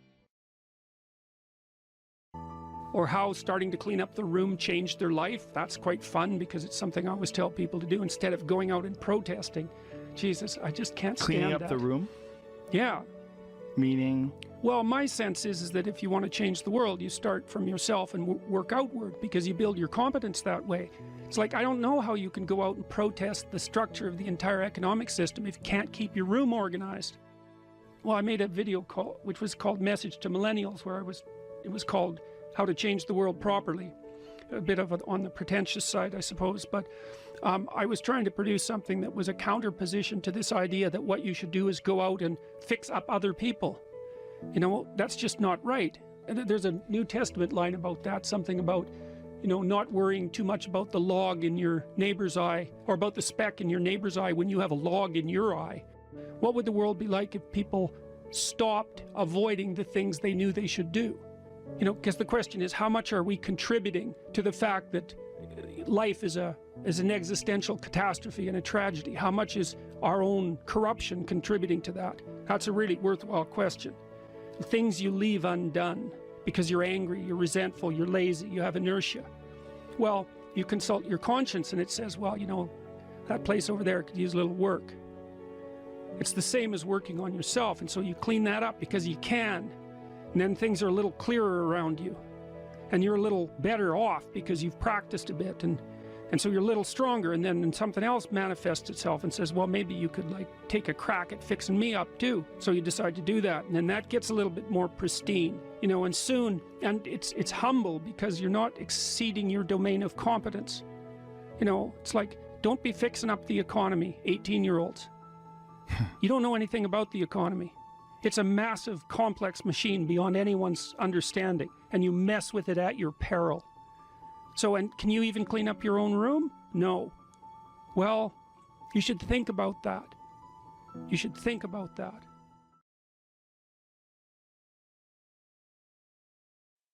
Your attention, for example, is mediated by unconscious forces.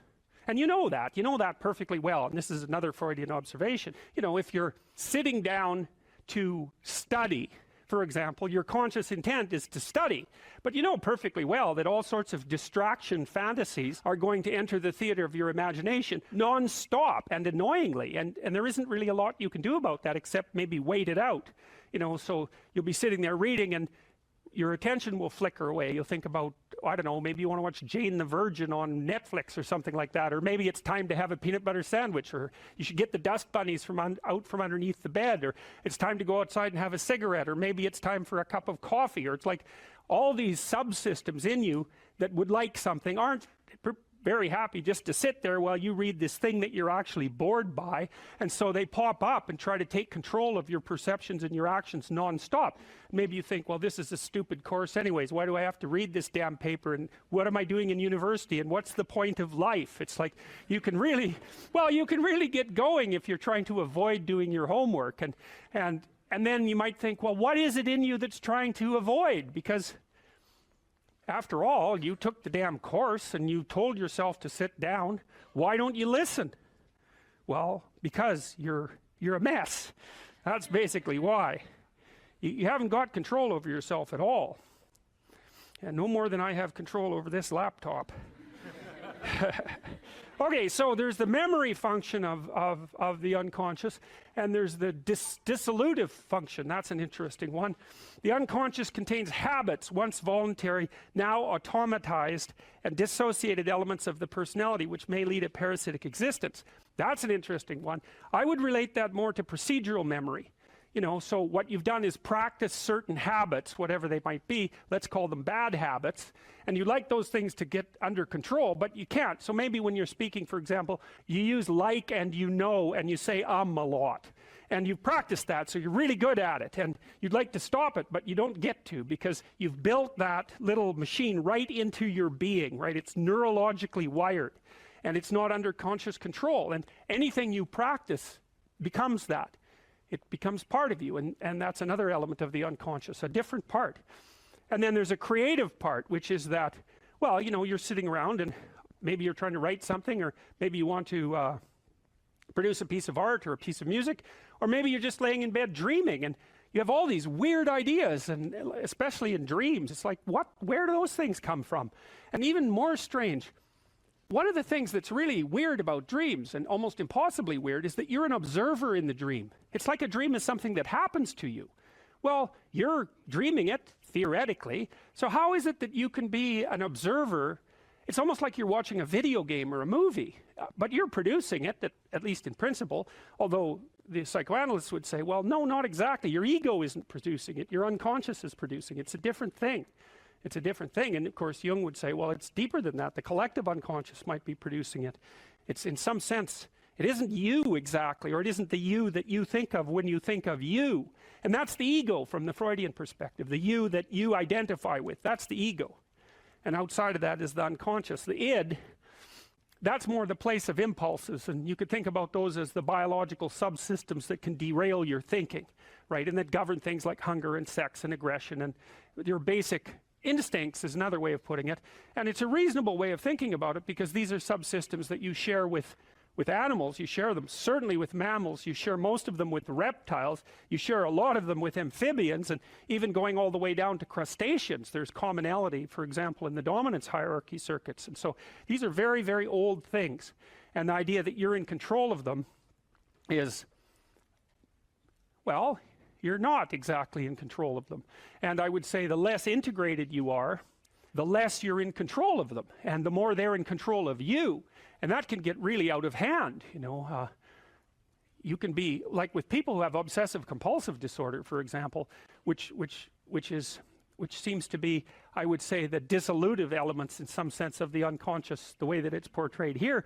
Poor people with obsessive compulsive disorder, they can spend half their time doing things that they can't really control, and they have very strong impulses to do them, and it's very hard on them to block them. You know, they'll almost panic if those things are blocked. And then you have people with Tourette's syndrome, you know, that they'll be doing all sorts of weird dances and spouting off obscenities and imitating people without being able to control it, and sometimes a little bit of antipsychotic medication can dampen that down, but it's as if there are these autonomous semi-spirits inside of them that grip control over their behavior and make them do things. And you know, you find that to some degree in your own life, because maybe you've become very attracted to someone, even maybe you don't want to be attracted to the person, and then you find yourself, you know, texting them when you know perfectly well that you should be going to bed, and you know, you're in a grip of something, and you can't control it, and that's all part of the unconscious and all part of what Freud was studying. People don't get what they want is because they don't actually figure out what it is. And the probability that you're going to get what would be good for you, let's say, which would even be better than what you want, right? Because, you know, you might be wrong about what you want easily, but maybe you could get what would really be good for you. Well, why don't you? Well, because you don't try.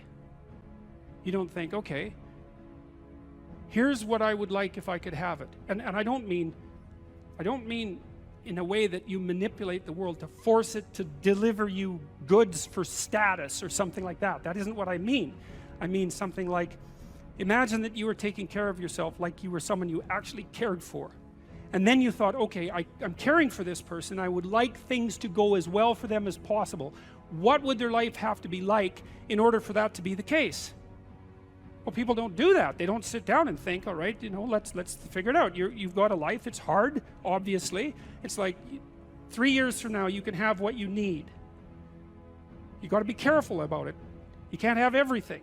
You can have what would be good for you, but you have to figure out what it is, and then you have to aim at it.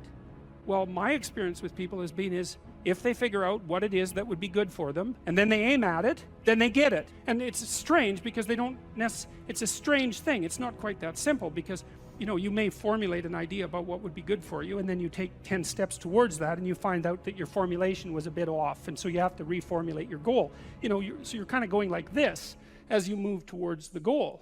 But a huge part of the reason that people fail is because they don't ever set up the criteria for success. And so, since success is a very narrow line and very unlikely, the probability that you're going to stumble on it randomly is 0. And so there's a proposition here, and the proposition is, if you actually want something, you can have it. Now the question then would be, well, what do you mean by actually want? And the answer is that you reorient your life in every possible way to make the probability that that will occur as certain as possible. And that's a sacrificial idea, right? It's like, you don't get everything, obviously,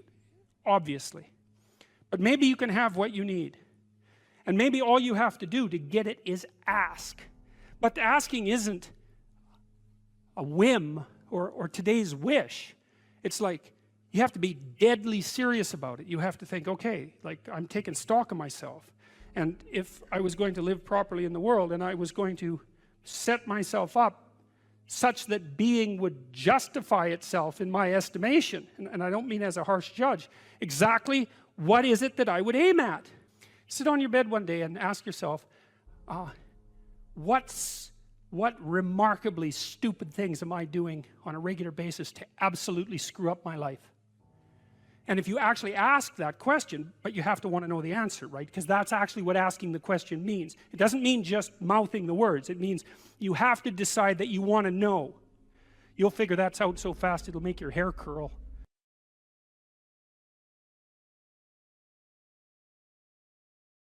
So imagine you have a goal in mind. You want to get to work in the morning. I used to ask my students a question like this, is like, what? Maybe they're going to write an essay.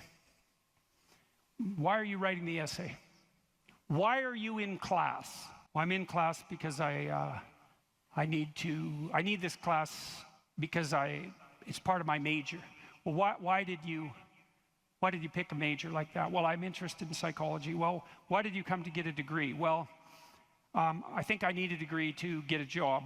Well, why do you need a job? Well, I need a job to keep body and soul together, and maybe to be productive, and maybe to, you know, establish a name for myself. And why do you want to do that? Well, because, you know, it's part and parcel of living properly. And why do you want to live properly? And well then, and how would you live if you lived properly? And at that point, people are usually unable to answer. You know, because you can just push people with questions about why until they run out of explanations. But the point is that you're always doing whatever you're doing because what you're doing is nested in a sequence of goal-directed actions. And those can be more or less sophisticated. If you're not very sophisticated at all, the nesting might be like 2 structures deep. You know, maybe you're, I don't know, you're bored and you want to go get drunk, you know, and why? Well, because you don't want to be bored. And if someone pushes you a little farther than that, you hit them. And, you know, you don't want to delve into it. But if you're sophisticated, you have a pretty good hierarchy of answers. So you might say, well, why do you want to be a productive and generous citizen?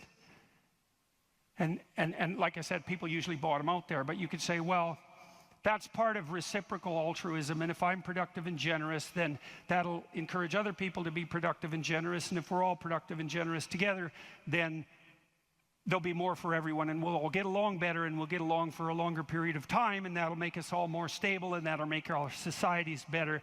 And then you might say, well, why is that relevant? You might say, well, because the alternative to that is something like a descent into something approximating hell, and so that's part of a reflection of the divine order and the eternal battle between good and evil. And then you could push it farther than that, and you could say, well, are you going to be on the side of the redemptive hero, or are you going to be on the side of the eternal adversary? Like, you can keep digging down farther and farther, and the farther down you dig, the more you get down into what you might describe as the implicit religious substrate. And it's very much useful to know that and to make as much of that conscious as possible. So now imagine that you've come to this talk tonight because you've decided to aim up. And maybe you haven't formulated that precisely explicitly, but something is driving you in this direction. And then you come to the talk and you find out that I'm talking about something that isn't what you expected, and it doesn't seem to be moving you along on your pathway forward to that end. And what's going to happen is you're going to be disappointed. And you might be anxious too. You're going to be disappointed because disappointment signals that you're experiencing something that's not relevant to the goal that you are attempting to pursue, and that might in fact be interfering with it. That's what negative emotion does. And maybe if you're disappointed in what I say, that also makes you anxious because you assumed that you would come here and I would say something relevant, because you assumed that you knew who I was, and then it turned out that I didn't, and then you don't know who I am, and then you don't know what you're doing here, and then you get anxious. And the reason you get anxious is because that's what anxiety is for. It tells you when the pathway to your goal has been disrupted, so multiple pathways have now emerged. So imagine you're driving your car to work and it quits. And what happens is you get anxious. And the reason you get anxious is because, well, you were beetling along quite nicely in your world, and everything was reduced to like a unidimensional simplicity. You weren't in a car as an object, you were in a thing that took you to where you wanted to go, and it was just doing what it was supposed to be doing, tracking you along the pathway to your goal. And then it fails and you're off on the side of the road, and you get anxious because how the hell are you going to get to work? And what if you don't get to work? And is your boss not going to be very happy with you? And maybe this is the 3rd mistake you've made this week. And what if you get fired? And weren't you an idiot for buying this car? Maybe you shouldn't have a car at all. Maybe you should have walked to work. And, you know, maybe you should take a bicycle, because after all, that would save the planet. And, you know, and maybe now you have to take your car to a mechanic, but the last time you went to the mechanic, you got ripped off because you're too stupid about vehicles to manage one, and you're kind of stupid about technology in general. And aren't you stupid? And maybe you're too stupid, and isn't your wife going to? That's anxiety, right? And that's the emergence of a multiplicity of pathways, right? And so what anxiety signifies is the degeneration of an attentional hierarchy into multiplicity. And the reason you get anxious and it feels bad is because now your body can't compute how much energy you have to put out in order to get to your goal. And so you can't organize the world. You're apt to use more resources than you'll replenish. And if you continue to do that, then you'll die. And so anxiety is a signal that complexity has reemerged. Chaos, that's the eternal dragon of chaos. Chaos has reemerged because your narrative has collapsed. And so that's negative emotion. That's what negative emotion signifies, is that it's the collapse of an organizing narrative. And so that's very interesting to know. So you feel positive. If I walk on the stage and I know I'm supposed to go to the front of the stage, say, and the reason I want to do that is because I know I have to talk to you, and that's and I want to talk to you because I think it's valuable to talk to you, etc. That's nested in a hierarchy of value. And if I see a clear pathway to the front of the stage, then that actually produces positive emotion. And that positive emotion impels me forward, because positive emotion does impel you forward. That's what it's for. That's how positive emotion is linked to action. So if you're enthusiastic because you can see a pathway forward to a valued goal, and that enthusiasm manifests itself. This is true even neurochemically. It manifests itself as positive motivation to move forward. And not only that, if you're moving forward and it's working, your brain tracks the fact that it's working, and then that's linked to dopamine release, by the way, which is what cocaine releases. It's linked to dopamine release. And the other thing your brain is doing, even when you're just walking to where you want to go, if you're successfully walking there, your brain tracks what you're doing. There's circuits that are activated while you're doing it. And if what you're doing results in the result you desired, then the dopamine floods those little neurons that are active, and it makes them grow and flourish. And so as you practice something that's working, the circuit that is activated as you're practicing is bathed in dopamine, and that makes it stronger. And that feels good. It's growth. It's part of positive emotion. And so the positive emotion moves you forward, but also encourages you to develop a habit of that practice. And so one of the things I would bloody well say is, don't make a habit of pursuing things that aren't good for you, because you build that into you. That's what happens if you become addicted to something, you know. You build a little monster inside you that's grown. It's there. It's after one goal, despite everything else. Not a good outcome. So now positive emotion also signals the fact that it's also an energy conservation observation. So as I move forward towards my goal, with each step I take, it's going to take less energy to get to the goal. And so that means that the positive emotion signifies,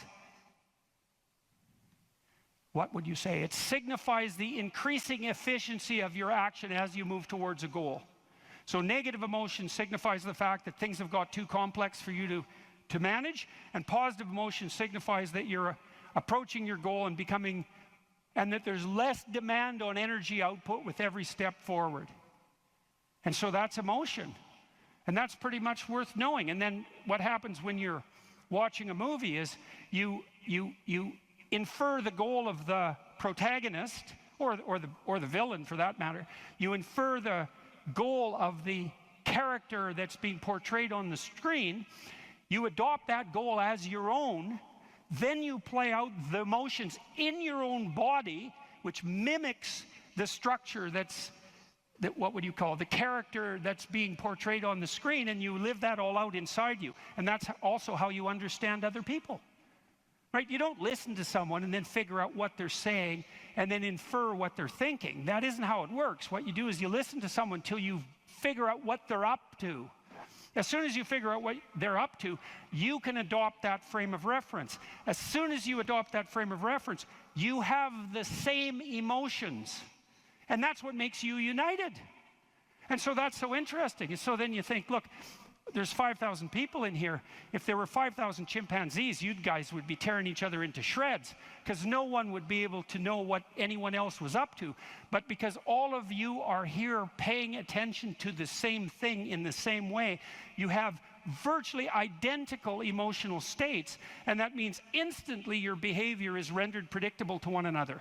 And there's no difference between that and peace. They're the same thing. And so what that means is that one of the predicates of a civil, productive, and peaceful society is that everyone inhabits the same narrative. And you might say, well, we don't need the same narrative. It's like, yes, we do, because if we inhabit a different narrative, then we're running emotionally in different directions, and we will not understand each other, and we will run into conflict, and that conflict can become deadly at the drop of a hat. And so it's a precondition for a civil society that everyone is united in the same narrative. And then that begs the question, right? What is the narrative insofar as we're unified? And another question, which is, what should the narrative be? Right? Now, the postmodernists figured out that we looked at the world through a story, but they said their mantra is they became skeptical of meta-narratives, which are uniting narratives. And that's all well and good to be skeptical about meta-narratives, but you run into the problem of internal disunion, because if you don't have a uniting narrative, then you're divided against yourself, and you run into the problem of social disunity, because if we're not looking at the same thing for the same reason, then we can't get along. And those are big problems. Now, the way the postmodernists glided over that immense cataclysmic problem was to offer the proposition that the narrative that unites us is just one of power and oppression, right? And that the fundamental motivation that guides, first of all, even your internal organization, your own internal tyranny, you're oppressing your id or your natural self.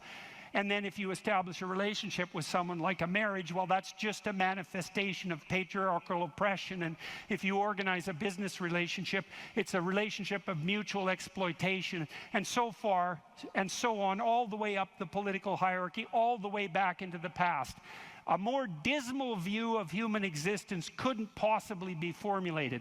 And I always think about it as a kind of implicit confession. It's like, so you think the world's all run by power, do you?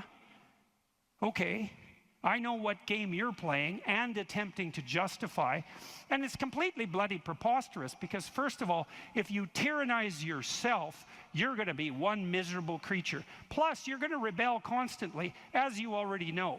I'm sure all of you have tried at one time or another in your life to force yourself to do something with a whip, so to speak, and what you instantly find is that you're so condemned to be free that you'll even resist your own tyranny, right? Try telling yourself to do something and see if you do it. I'm going to go to the gym. That's New Year's. I'm going to the gym 3 times a week, 2 hours a day. It's like, no, you're not. You're going to last like 3 days. And then you're going to find an excuse. The rebellious part of you is going to find an excuse, then you're not going to do it. And it's a bloody mystery, isn't it? Because you'd think you could tell yourself what to do. Because otherwise, who are you, You're the part that told yourself what to do, but you don't listen, so what the hell's that part? That's you, that's for sure. So you can't even tyrannize yourself with any efficiency. And then if you're married, men, you're married, try tyrannizing your wife and see how well that works. And like, it might work for 10 minutes, but she's not as big as you, but she's a lot sneakier. And you have to wake up with her tomorrow morning. And so even if you do win the fight, which you won't, she's going to bloody well take it out on you the next day, and no wonder.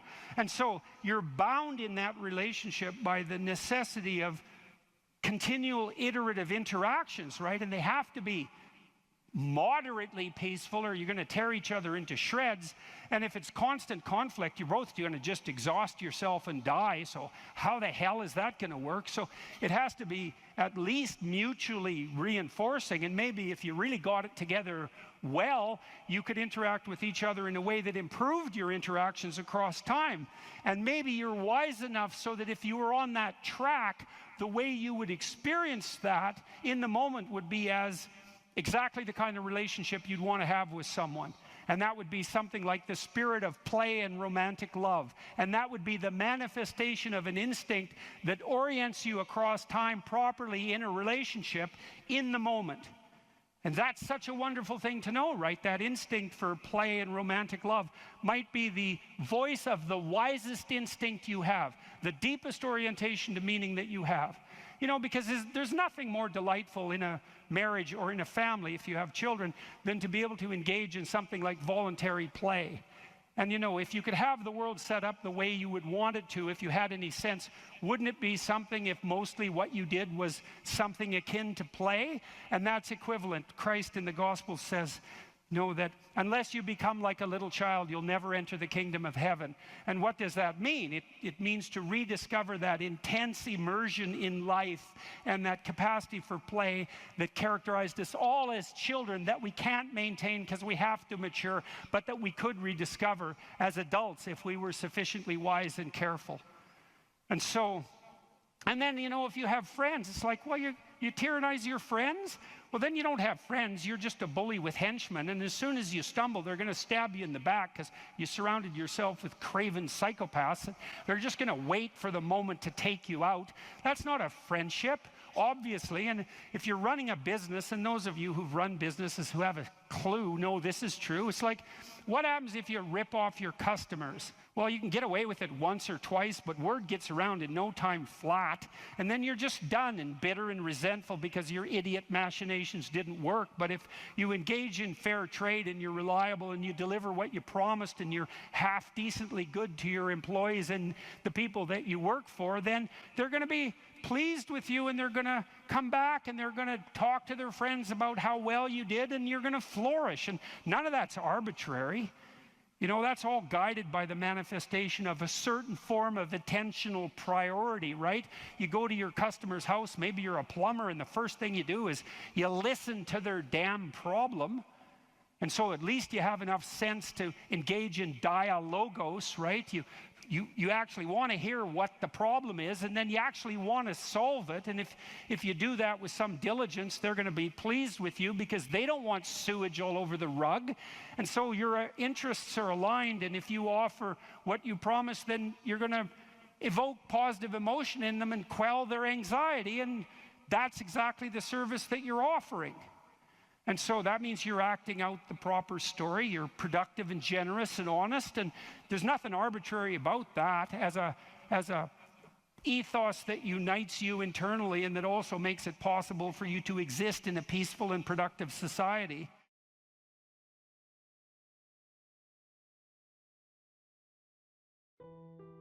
I plan on taking my own life very soon. Why shouldn't I?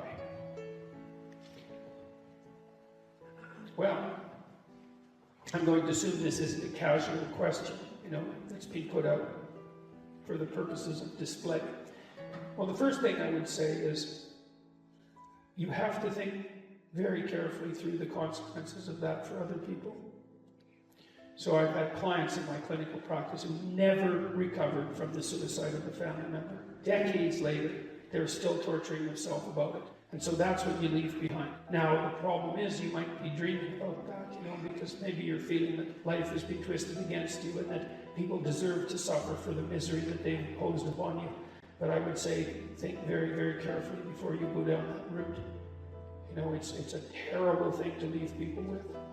And so part of the reason that suicide has been illegal in most societies is because it absolutely devastates the people you leave behind. And you might think, well, you know, if you're really depressed, then maybe you're really depressed. That's a possibility. You might think, well, those people would be better off without me. It's like, and if you get really depressed, you can think that way, and you can even get to the point where you can't think any other way than that. And I would say, if you're at the point where you can't think any other way than that, then you should tell someone and you should go to the hospital. Because that can happen, you know, it can happen if you get depressed. And there are treatments for depression, you know, and many of them work. For some people, antidepressants work like mad. Now, they don't work for everyone, and I'm not claiming that they're a panacea, but they certainly beat the hell out of suicide, right? And even if they have some negative side effects, and sometimes they do, quite frequently they do, the negative side effects aren't fatal. It's like, well, there's the possibility that your condition is physical, that you're ill in some way, either physically or perhaps you have a psychological problem. Maybe you were hurt, or I mean, there's lots of reasons that people get depressed that are very, very complex. I would say don't give up hope and do something final before you've explored all possible options. And if you haven't talked to a psychologist, you haven't talked to a psychiatrist, you haven't tried antidepressants, you haven't revealed to your family or people that care for you that this is how you're feeling, then you owe it to yourself and them to explore every possible avenue before you take such a step. And then you don't want to deprive the world of what you can bring to the world.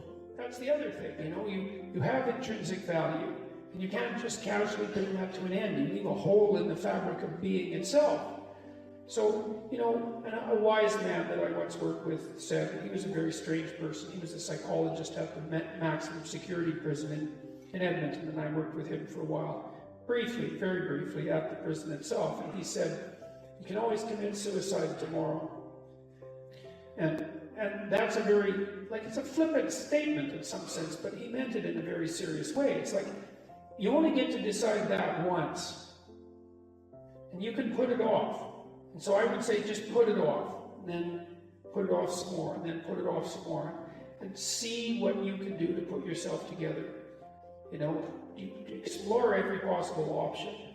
And if you're so hopeless that you have a suicidal plan, which is a real sign of danger, if you really know how you would do it and you've thought it out, then I would say, tell someone, for God's sake, tell them, or go to a hospital and tell them.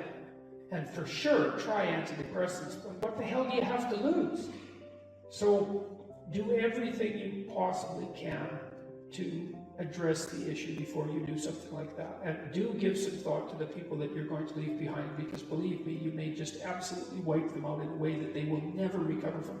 You cannot fix someone's suicide. You're stuck with it. And you think you torture yourself for the rest of your life. If I would have only known, if I would have only said something different. This particular client talked to her relative, a sibling, who committed suicide like 20 minutes before he committed suicide, probably after he took the pills. You know, and she was kind of preoccupied because you don't know that the person at the other end is at the end of their tether. And she never forgave herself for not responding properly in that last phone call. That's a hell of a thing to leave someone with. And the final thing I would say is, don't be so sure that your life is yours to take. You know, you don't own yourself the way that you own an object. You have a moral obligation to yourself as a locus of divine value, let's say. You can't treat that casually. It's wrong. So those are the reasons. Explore everything you can explore to put yourself back on your feet. All the things. There's all sorts of treatments for depression. Don't leave people around you with that to suffer from for the rest of their lives. Don't underestimate your value in the world. And don't underestimate the fact that suicide is wrong. And so those are 4 reasons why you shouldn't end your life soon, or at all, for that matter. So, our daughter ended her life at 24 due to depression. If someone is determined to end their life, how can one change their mind? Oh, well, first of all, I'm very sorry about that. That's a terrible thing. Look, I had this friend,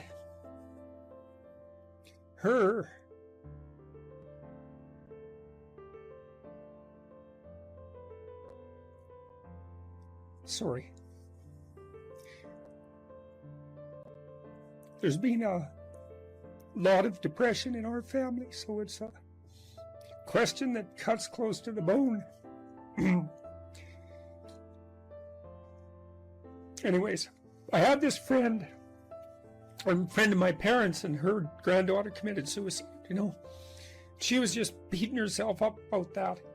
What could have I done? What could have I done differently? This is the problem with suicide. It leaves everybody behind thinking, oh my God, what could have I done? I could have treated the person better. I could have listened. I could have been there. It's like, and she was just beating herself up about this, really feeling that she wasn't a useful person, that she'd failed as a grandmother. She's a really good person, you know.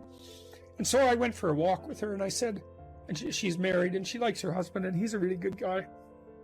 And I said, look, you're blaming yourself for the for your granddaughter's suicide. It's like, are you blaming your husband? Are you sitting him down and telling him what a useless bastard he was as a grandfather because his granddaughter committed suicide and how he failed completely? She said, no, I'd never do that. So I said, well, don't do it to yourself. No. People, depression is a terrible thing. And many, many, many things cause it. And we don't understand. We understand some of them, but lots of them we don't understand at all. You know, sometimes people get depressed because they're really sick. We know that depression can be an inflammatory disease. It might be associated with autoimmune dysfunction. There's lots of reasons that people get depressed, and depressed people can go places that are so dark you just cannot imagine it. And it isn't necessarily the case that you can always rescue someone, you know. But drowning yourself in the aftermath of a suicide is not helpful. So there's a good room for self-forgiveness there, you know. I mean, maybe you did some things you shouldn't have done that were reprehensible and all of that, but you don't want to beat yourself up. Remember the presumption of innocence, right? Innocent until proven guilty. And you have to apply that to yourself. I think there are times when people are so depressed that there isn't anything that anyone can do. You know, and the depressed person thinks, and this is probably the worst part of it, the depressed person thinks, everywhere I look, it's nothing but catastrophe. And I can't see any way out of it. I can't see any path forward whatsoever. And then they think as well, and maybe it's the combination of these two thoughts that really make people suicidal. It's like, it's hopeless. It isn't going to get any better. No matter where I turn, there's no escape. The suffering is unbearable. And I'm absolutely no use whatsoever to anyone. It would be better for everyone if I was just gone, because if I'm not so much of a burden now that it's going to destroy their life, then I'm going to be that much of a burden in the future. And so it's hard to imagine what that's like for people, but it's dreadful. And there's lots of ways you get there. And so you can listen to people. You can desperately encourage them to seek the help they need. You know, like I've seen antidepressants work miracles on very, very many people. Now, they don't work for everyone, and they're not a panacea, but, you know, they have side effects and all of that. But one of the side effects of untreated depression is that you kill yourself, and there is no recovery from that. And the probability is actually rather high. So you can go to war with them about antidepressants. If the person can't get out of their depression and they're suicidal, it's like, what do they have to lose? 1 month on antidepressants. They'll know. Well, they might have to experiment longer, because it would depend on, you know, some people respond better to some classes of antidepressants than the others. It's worth having a war with someone if they're in dire straits and they won't do everything they can to get better. ECT works, electroconvulsive therapy works for intractable depression. It's a terrible thing to contemplate, but the modern versions of ECT aren't. One flew over the cuckoo's nest. And again, it's like, there's no coming back from death. So, look, it isn't clear. You can't rescue everyone. People get sick and they die. And sometimes the way they die looks like it's depression. Depression is a multifaceted phenomenon. You can be there for them, you can listen, you can watch, you can intervene, you can try to understand, you can hold them accountable, you can do all of those things. But everyone has their own destiny, you know, and you're not omnipotent. And so sometimes a catastrophe occurs, like your daughter's, and then you should try to drag the least amount of misery forward that you can. Once you recover from your grief.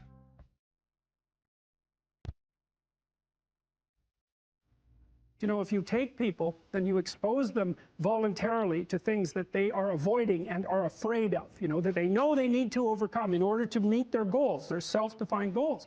If you can teach people to stand up in the face of the things they're afraid of, they get stronger.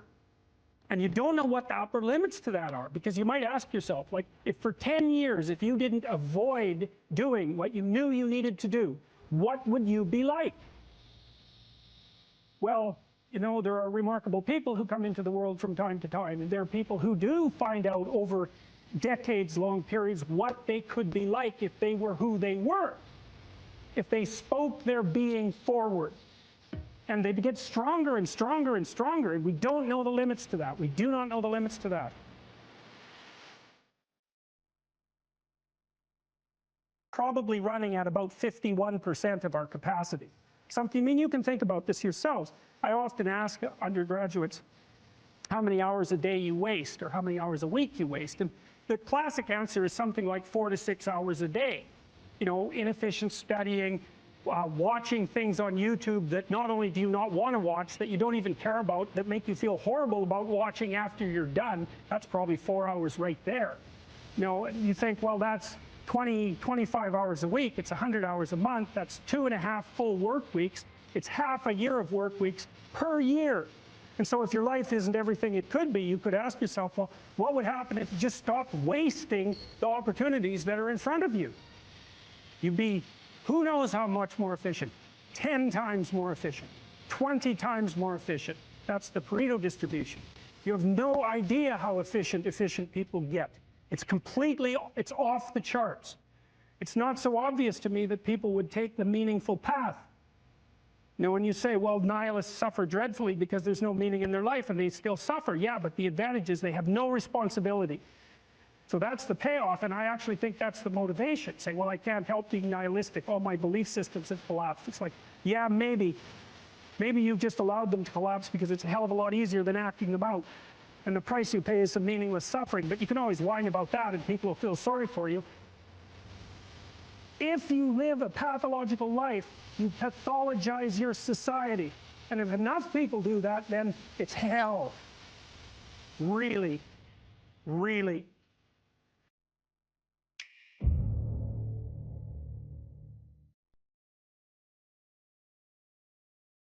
And so here's the opposite tack, if you want to do this. So imagine that you're a man who's managed to attract a mate, and he believes he's punched above his weight. So this woman is more attractive, let's say, more vivacious, more desirable than he deserves. So that's going to grate on his soul a fair bit, right? Partly because her shining casts a dim light on his lack of utility, let's say. And so you can imagine someone like that being prone to jealousy for obvious reasons. And so the best tack to manage in a situation like that, if you're that man, is to wait till your wife dresses herself up in a particularly attractive manner, and then either fail to notice by occupying yourself with something trivial while she's attempting to gain your attention, or by criticizing her directly for what she's just managed to do. And if you do that 50 times, let's say, you can be sure that she'll never reveal her attractiveness to anyone else for the rest of her life, including you, and you'll get exactly what you deserved. So that's the opposite of watching people carefully. Now, I learned this in part from Skinner, B.F. Skinner, the famous animal behaviorist, because he used all sorts of reinforcement contingencies to shape animal behavior. And Skinner was unbelievably good at this. He trained pigeons in World War II to guide missiles by pecking at photographs. So they could map the photographs onto the missile trajectory, viewing the territory underneath, and peck accurately enough to guide the missile to its destination. That was discontinued as the technology for guided missiles developed, but Skinner could do that. And, you know, we think pigeons, well, they're not that bright. It's like, they're smarter than you think, pigeons. That's why they can live in cities. That's not easy for a bird to pull off, you know. It's not their natural habitat. And so, but Skinner, although he would use punishment, technically speaking, which is the application of a certain amount of pain, or threat, which is the use of anxiety, but what he believed was most effective was reward. But it required a tremendous amount of attention. So, for example, if Skinner was trying to train a rat to climb up a little ladder and then across the ladder and then maybe do a pirouette and come down, which he could do with no problem, he'd wait, he'd just watch the rat, and then when it got close to the ladder, he'd give it a food pellet. Now, his rats were starved, by the way, down to 3/4 of their normal body weight, so they were pretty eager to work for food. It's not something you necessarily saw in the methodology section of the papers, but, and that's not a critique of Skinner, it's just an indication of how simplification takes place in laboratory experiments. But in any case, he'd wait for the rat to get near the ladder and give it a food pellet. And soon the rat would be hanging around the ladder quite a lot. And then now and then, just more or less randomly, the rat would put a paw up on the ladder, food pellet. Well, then the rat would hang around the bottom of the ladder with paw up. Well, if he did that continually through observation, he could get the rat to do pretty much anything that you could imagine a rat could do, and then maybe some things you couldn't imagine. And this isn't a manipulative technique, by the way, although it can be used that way. It's not effective unless you do it with a certain degree of wisdom. You want to think, well, what do you want in your house? How about peace, tranquility, happiness, and humor? Something like that. It's not a bad first pass approximation. And you got to get that in your head. It's like, do you want that, or do you want the delights of endless martyrdom? Because you have to make a choice, and you might think, I wouldn't pick martyrdom. It's like, really? Really? You wouldn't, eh? You'd pick peace and happiness and humor, and so everywhere you go, that's all you're ever surrounded with. It's like highly improbable. So don't be so sure you're aiming up. But if you can orient yourself in that direction, and carefully, and knowing full well what the hellish alternative is, because you need to know that, then you can watch and see, well, when is this manifesting itself in the people around me? And then you can tell them in detail, I noticed today we're having a discussion at dinner, you know, and you made a spectacularly witty remark right at the right time, and it was provocative but not annoying, and so good work. And then the kid thinks, oh my God, you noticed it. And then he's like twice as funny the next day, and maybe not in some unbearable manner, and that really works. It really works. But like I said, you have to quell the envy that would otherwise beset you, and you have to want to aim up, and then you have to not be jealous of the other person's goodness, and you have to be extremely attentive. But man, as a transformation technique, even in extraordinarily difficult relationships, which goes back to your point, there isn't anything I know of that's more effective.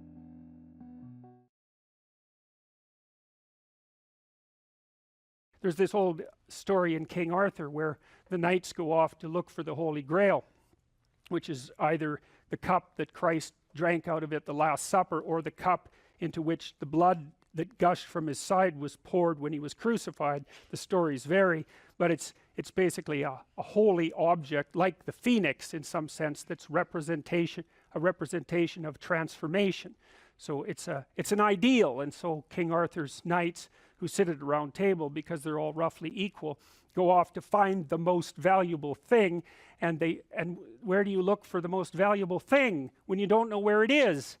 Well, each of the knights looks at the forest surrounding the castle and enters the forest at the point that looks darkest to him. And that's a good thing to understand, because the gateway to wisdom and the gateway to the development of personality, which is exactly the same thing, is precisely through the portal that you do not want to climb through.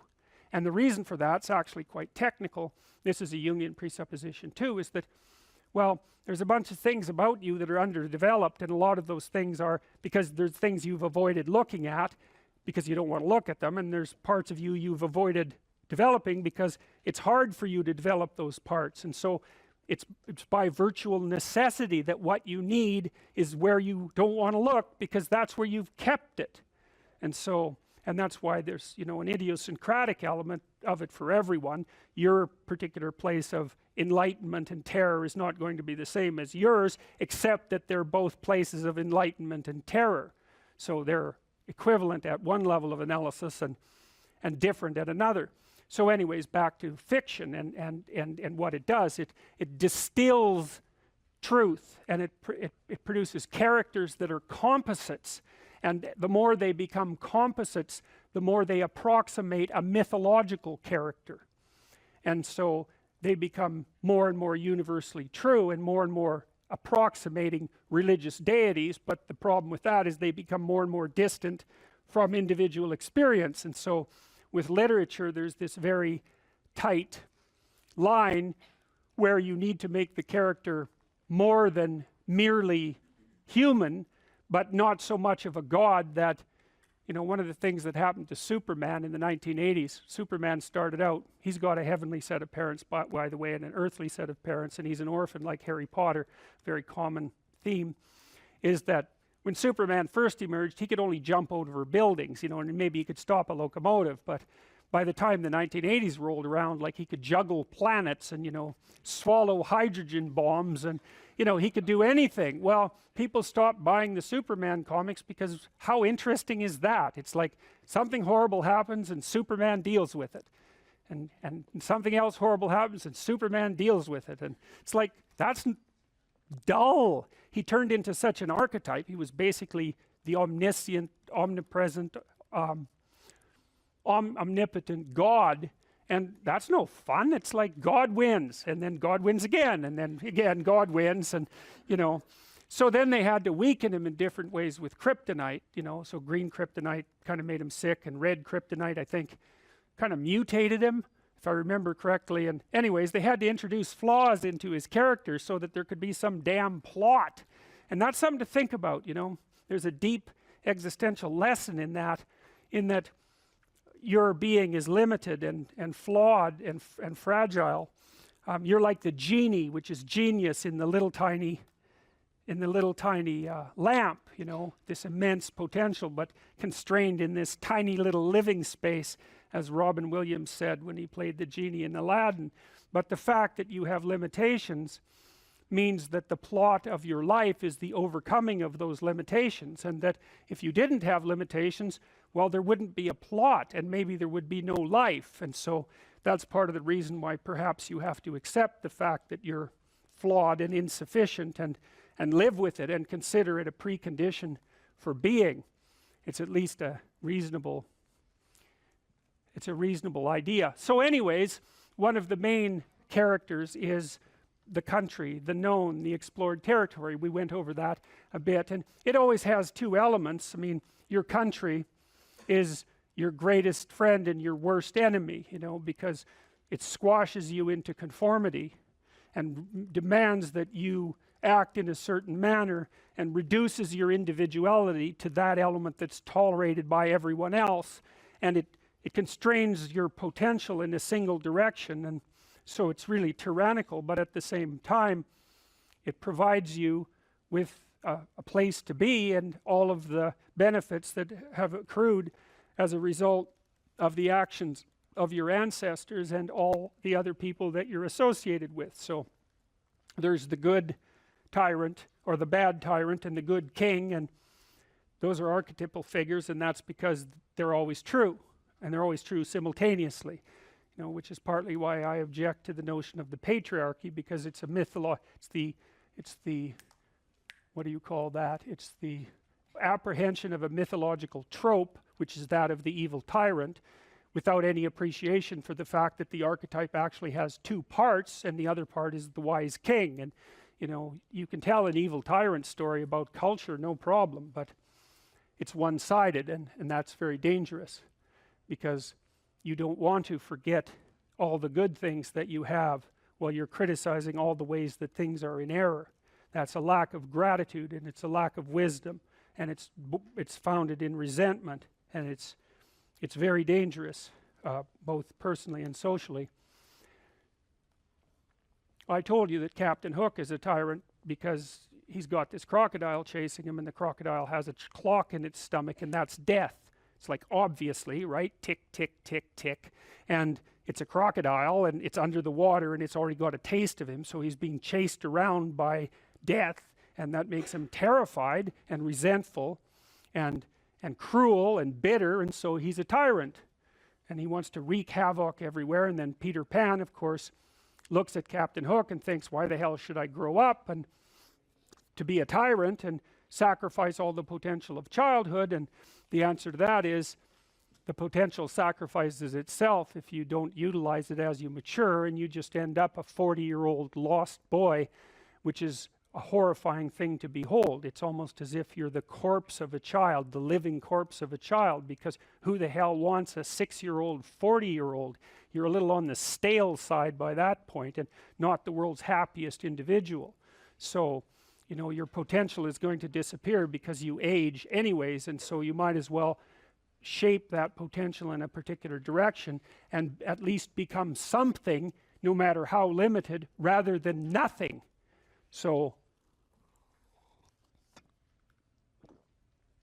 you know, Peter Pan, that's a great story. It's a great mythological story. So,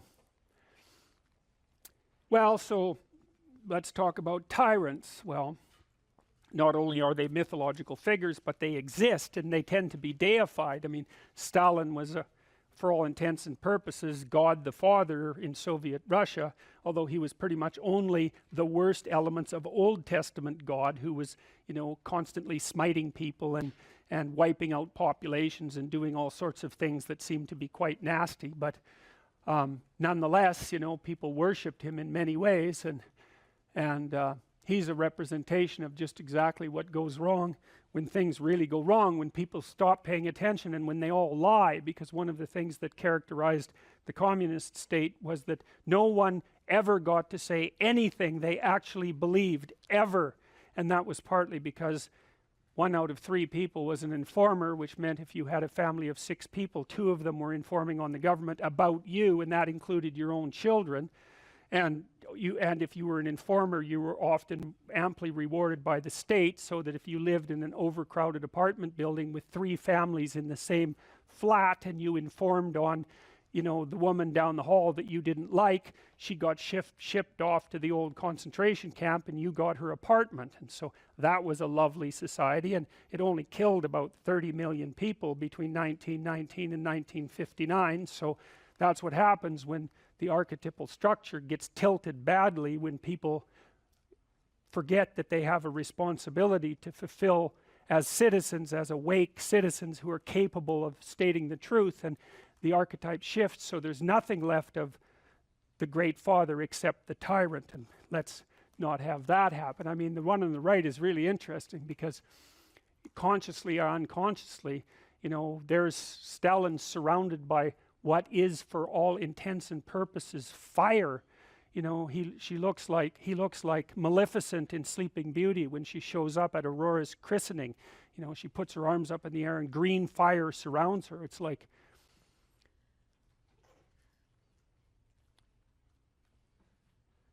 he's surrounded by fire, and there's Lenin above him, who's like king of the fiery realm, and that's for sure. So I mean, all the terrors that happened in the Soviet Union didn't start under Stalin, they started under Lenin, and Stalin was definitely Lenin's legitimate son, let's put it that way. It's like, you don't need to have all these things, but you better have most of them: family, friends, career, educational goals, plans for, you know, time outside of work, attention to your mental and physical health, etc. You know, that's what life is about. And if you don't have any of those things, well, then all you've got left is misery and suffering. So that's a bad deal for you. So once you set up that goal structure, let's say, and that's really in many ways that's what you should be doing at university. That's exactly what you should be doing, is trying to figure out who it is that you're trying to be, right? And you aim at that, and then you use everything you learn as a means of building that person that you want to be. And I really mean want to be. I don't mean should be, even those things are going to overlap. And it's important to distinguish between those, because that's partly, and this is back down to the micro routine analysis. So if I was saying, well, you're going to try to make yourself more industrious, okay, number one, specify your damn goals, because how are you going to hit something if you don't know what it is? That isn't going to happen. And often people won't specify their goals too, because they don't like to specify conditions for failure. So if you keep yourself all vague and foggy, which is real easy, because that's just a matter of not doing as well, then you don't know when you fail. And people might say, well, I really don't want to know when I fail, because that's painful, so I'll keep myself blind about when I fail. That's fine, except you'll fail all the time then. You just won't know it until you've failed so badly that you're done. And that can easily happen by the time you're 40. So I would recommend that you don't let that happen. So that's willful blindness, right? You could have known, but you chose not to. Okay, so once you get your goal structure set up, you think, okay, if I could have this life, looks like that might be worth living, despite the fact that it's going to be, you know, anxiety provoking and threatening, and there's going to be some suffering and loss involved and all of that. Obviously, the goal is to have a vision for your life such that, all things considered, that justifies your effort. Okay, so then what do? Well, then you turn down to the micro routines. It's like, okay, well, this is what I'm aiming for. How does that instantiate itself day to day, week to week, month to month? And that's where something like a schedule can be unbelievably useful. Google Calendar. It's like, make a damn schedule and stick to it. Okay, so what's the rule with the schedule? It's not a bloody prison. That's the first thing that people do wrong. They say, well, I don't like to follow a schedule. Well, it's like, well, what kind of schedule are you setting up? Well, I have to do this, then I have to do this, then I have to do this, you know, and then I just go play video games, because who wants to do all these things that I have to do? It's like, wrong. Set the damn schedule up so that you have the day you want. That's the trick. It's like, okay, I've got tomorrow. If I was going to set it up so it was the best possible day I could have, practically speaking, what would it look like? Well, then you schedule that. And obviously there's a bit of responsibility that's going to go along with that, because if you have any sense, one of the things that you're going to insist upon is that at the end of the day, you're not in worse shape than you were than at the beginning of the day, right? Because that's a stupid day. If you have a bunch of those in a row, you just dig, you know, you dig yourself a hole and then you bury yourself in it. It's like, sorry, that's just not a good strategy. It's a bad strategy. So maybe 20% of your day has to be responsibility and obligation, or maybe it's more than that, depending on how far behind you are. But even that, you can ask yourself, okay, well, I've got these responsibilities. I have to schedule the damn things in. What's the right ratio of responsibility to reward? And you can ask yourself that, just like you'd negotiate with someone who is working for you. It's like, okay, you got to work tomorrow. Okay, so I want you to work tomorrow. And you might say, okay, well, what are you going to do for me that makes it likely that I'll work for you? Well, you could ask yourself that, you know. So maybe you do an hour of responsibility and then you play a video game for 15 minutes. I don't know, whatever turns your crank, man. But, you know, you have to negotiate with yourself and not tyrannize yourself. Like you're negotiating with someone that you care for, that you would like to be productive and have a good life. And that's how you make the schedule. It's like, and then you look at the day and you think, well, if I had that day, that'd be good. Great. You know, and you're useless and horrible, so you'll probably only hit it with about 70% accuracy, but that beats the hell out of 0, right? And if you hit it even with 50% accuracy, another rule is, well, aim for 51% the next week, or 50.5% for God's sake, or because you're going to hit that position where things start to loop back positively and spiral you upward. And so that's one way that you can work on your conscientiousness, is plan a life you'd like to have. And you do that partly by referring to social norms. That's more or less rescuing your father from the belly of the whale. But the other way you do that is by having a little conversation with yourself about, as if you don't really know who you are, because you know what you're like. You won't do what you're told. You won't do what you tell yourself to do. You must have noticed that. It's like you're a bad employee and a worse boss. And both of those work, you know, for you. You don't know what you want to do, and then when you tell yourself what to do, you don't do it anyways. You should fire yourself and find someone else to be. But you know, my point is that you have to understand that you're not your own servant, so to speak. You're someone that you have to negotiate with, and you're someone that you want to present the opportunity of having a good life to. And that's hard for people because they don't like themselves very much. So, you know, they're always like cracking the whip and then procrastinating, and cracking the whip and then procrastinating. And it's like, God, it's so boring and such a pathetic way of spending your time. And you know what that's like, because you probably waste like 6 hours a day.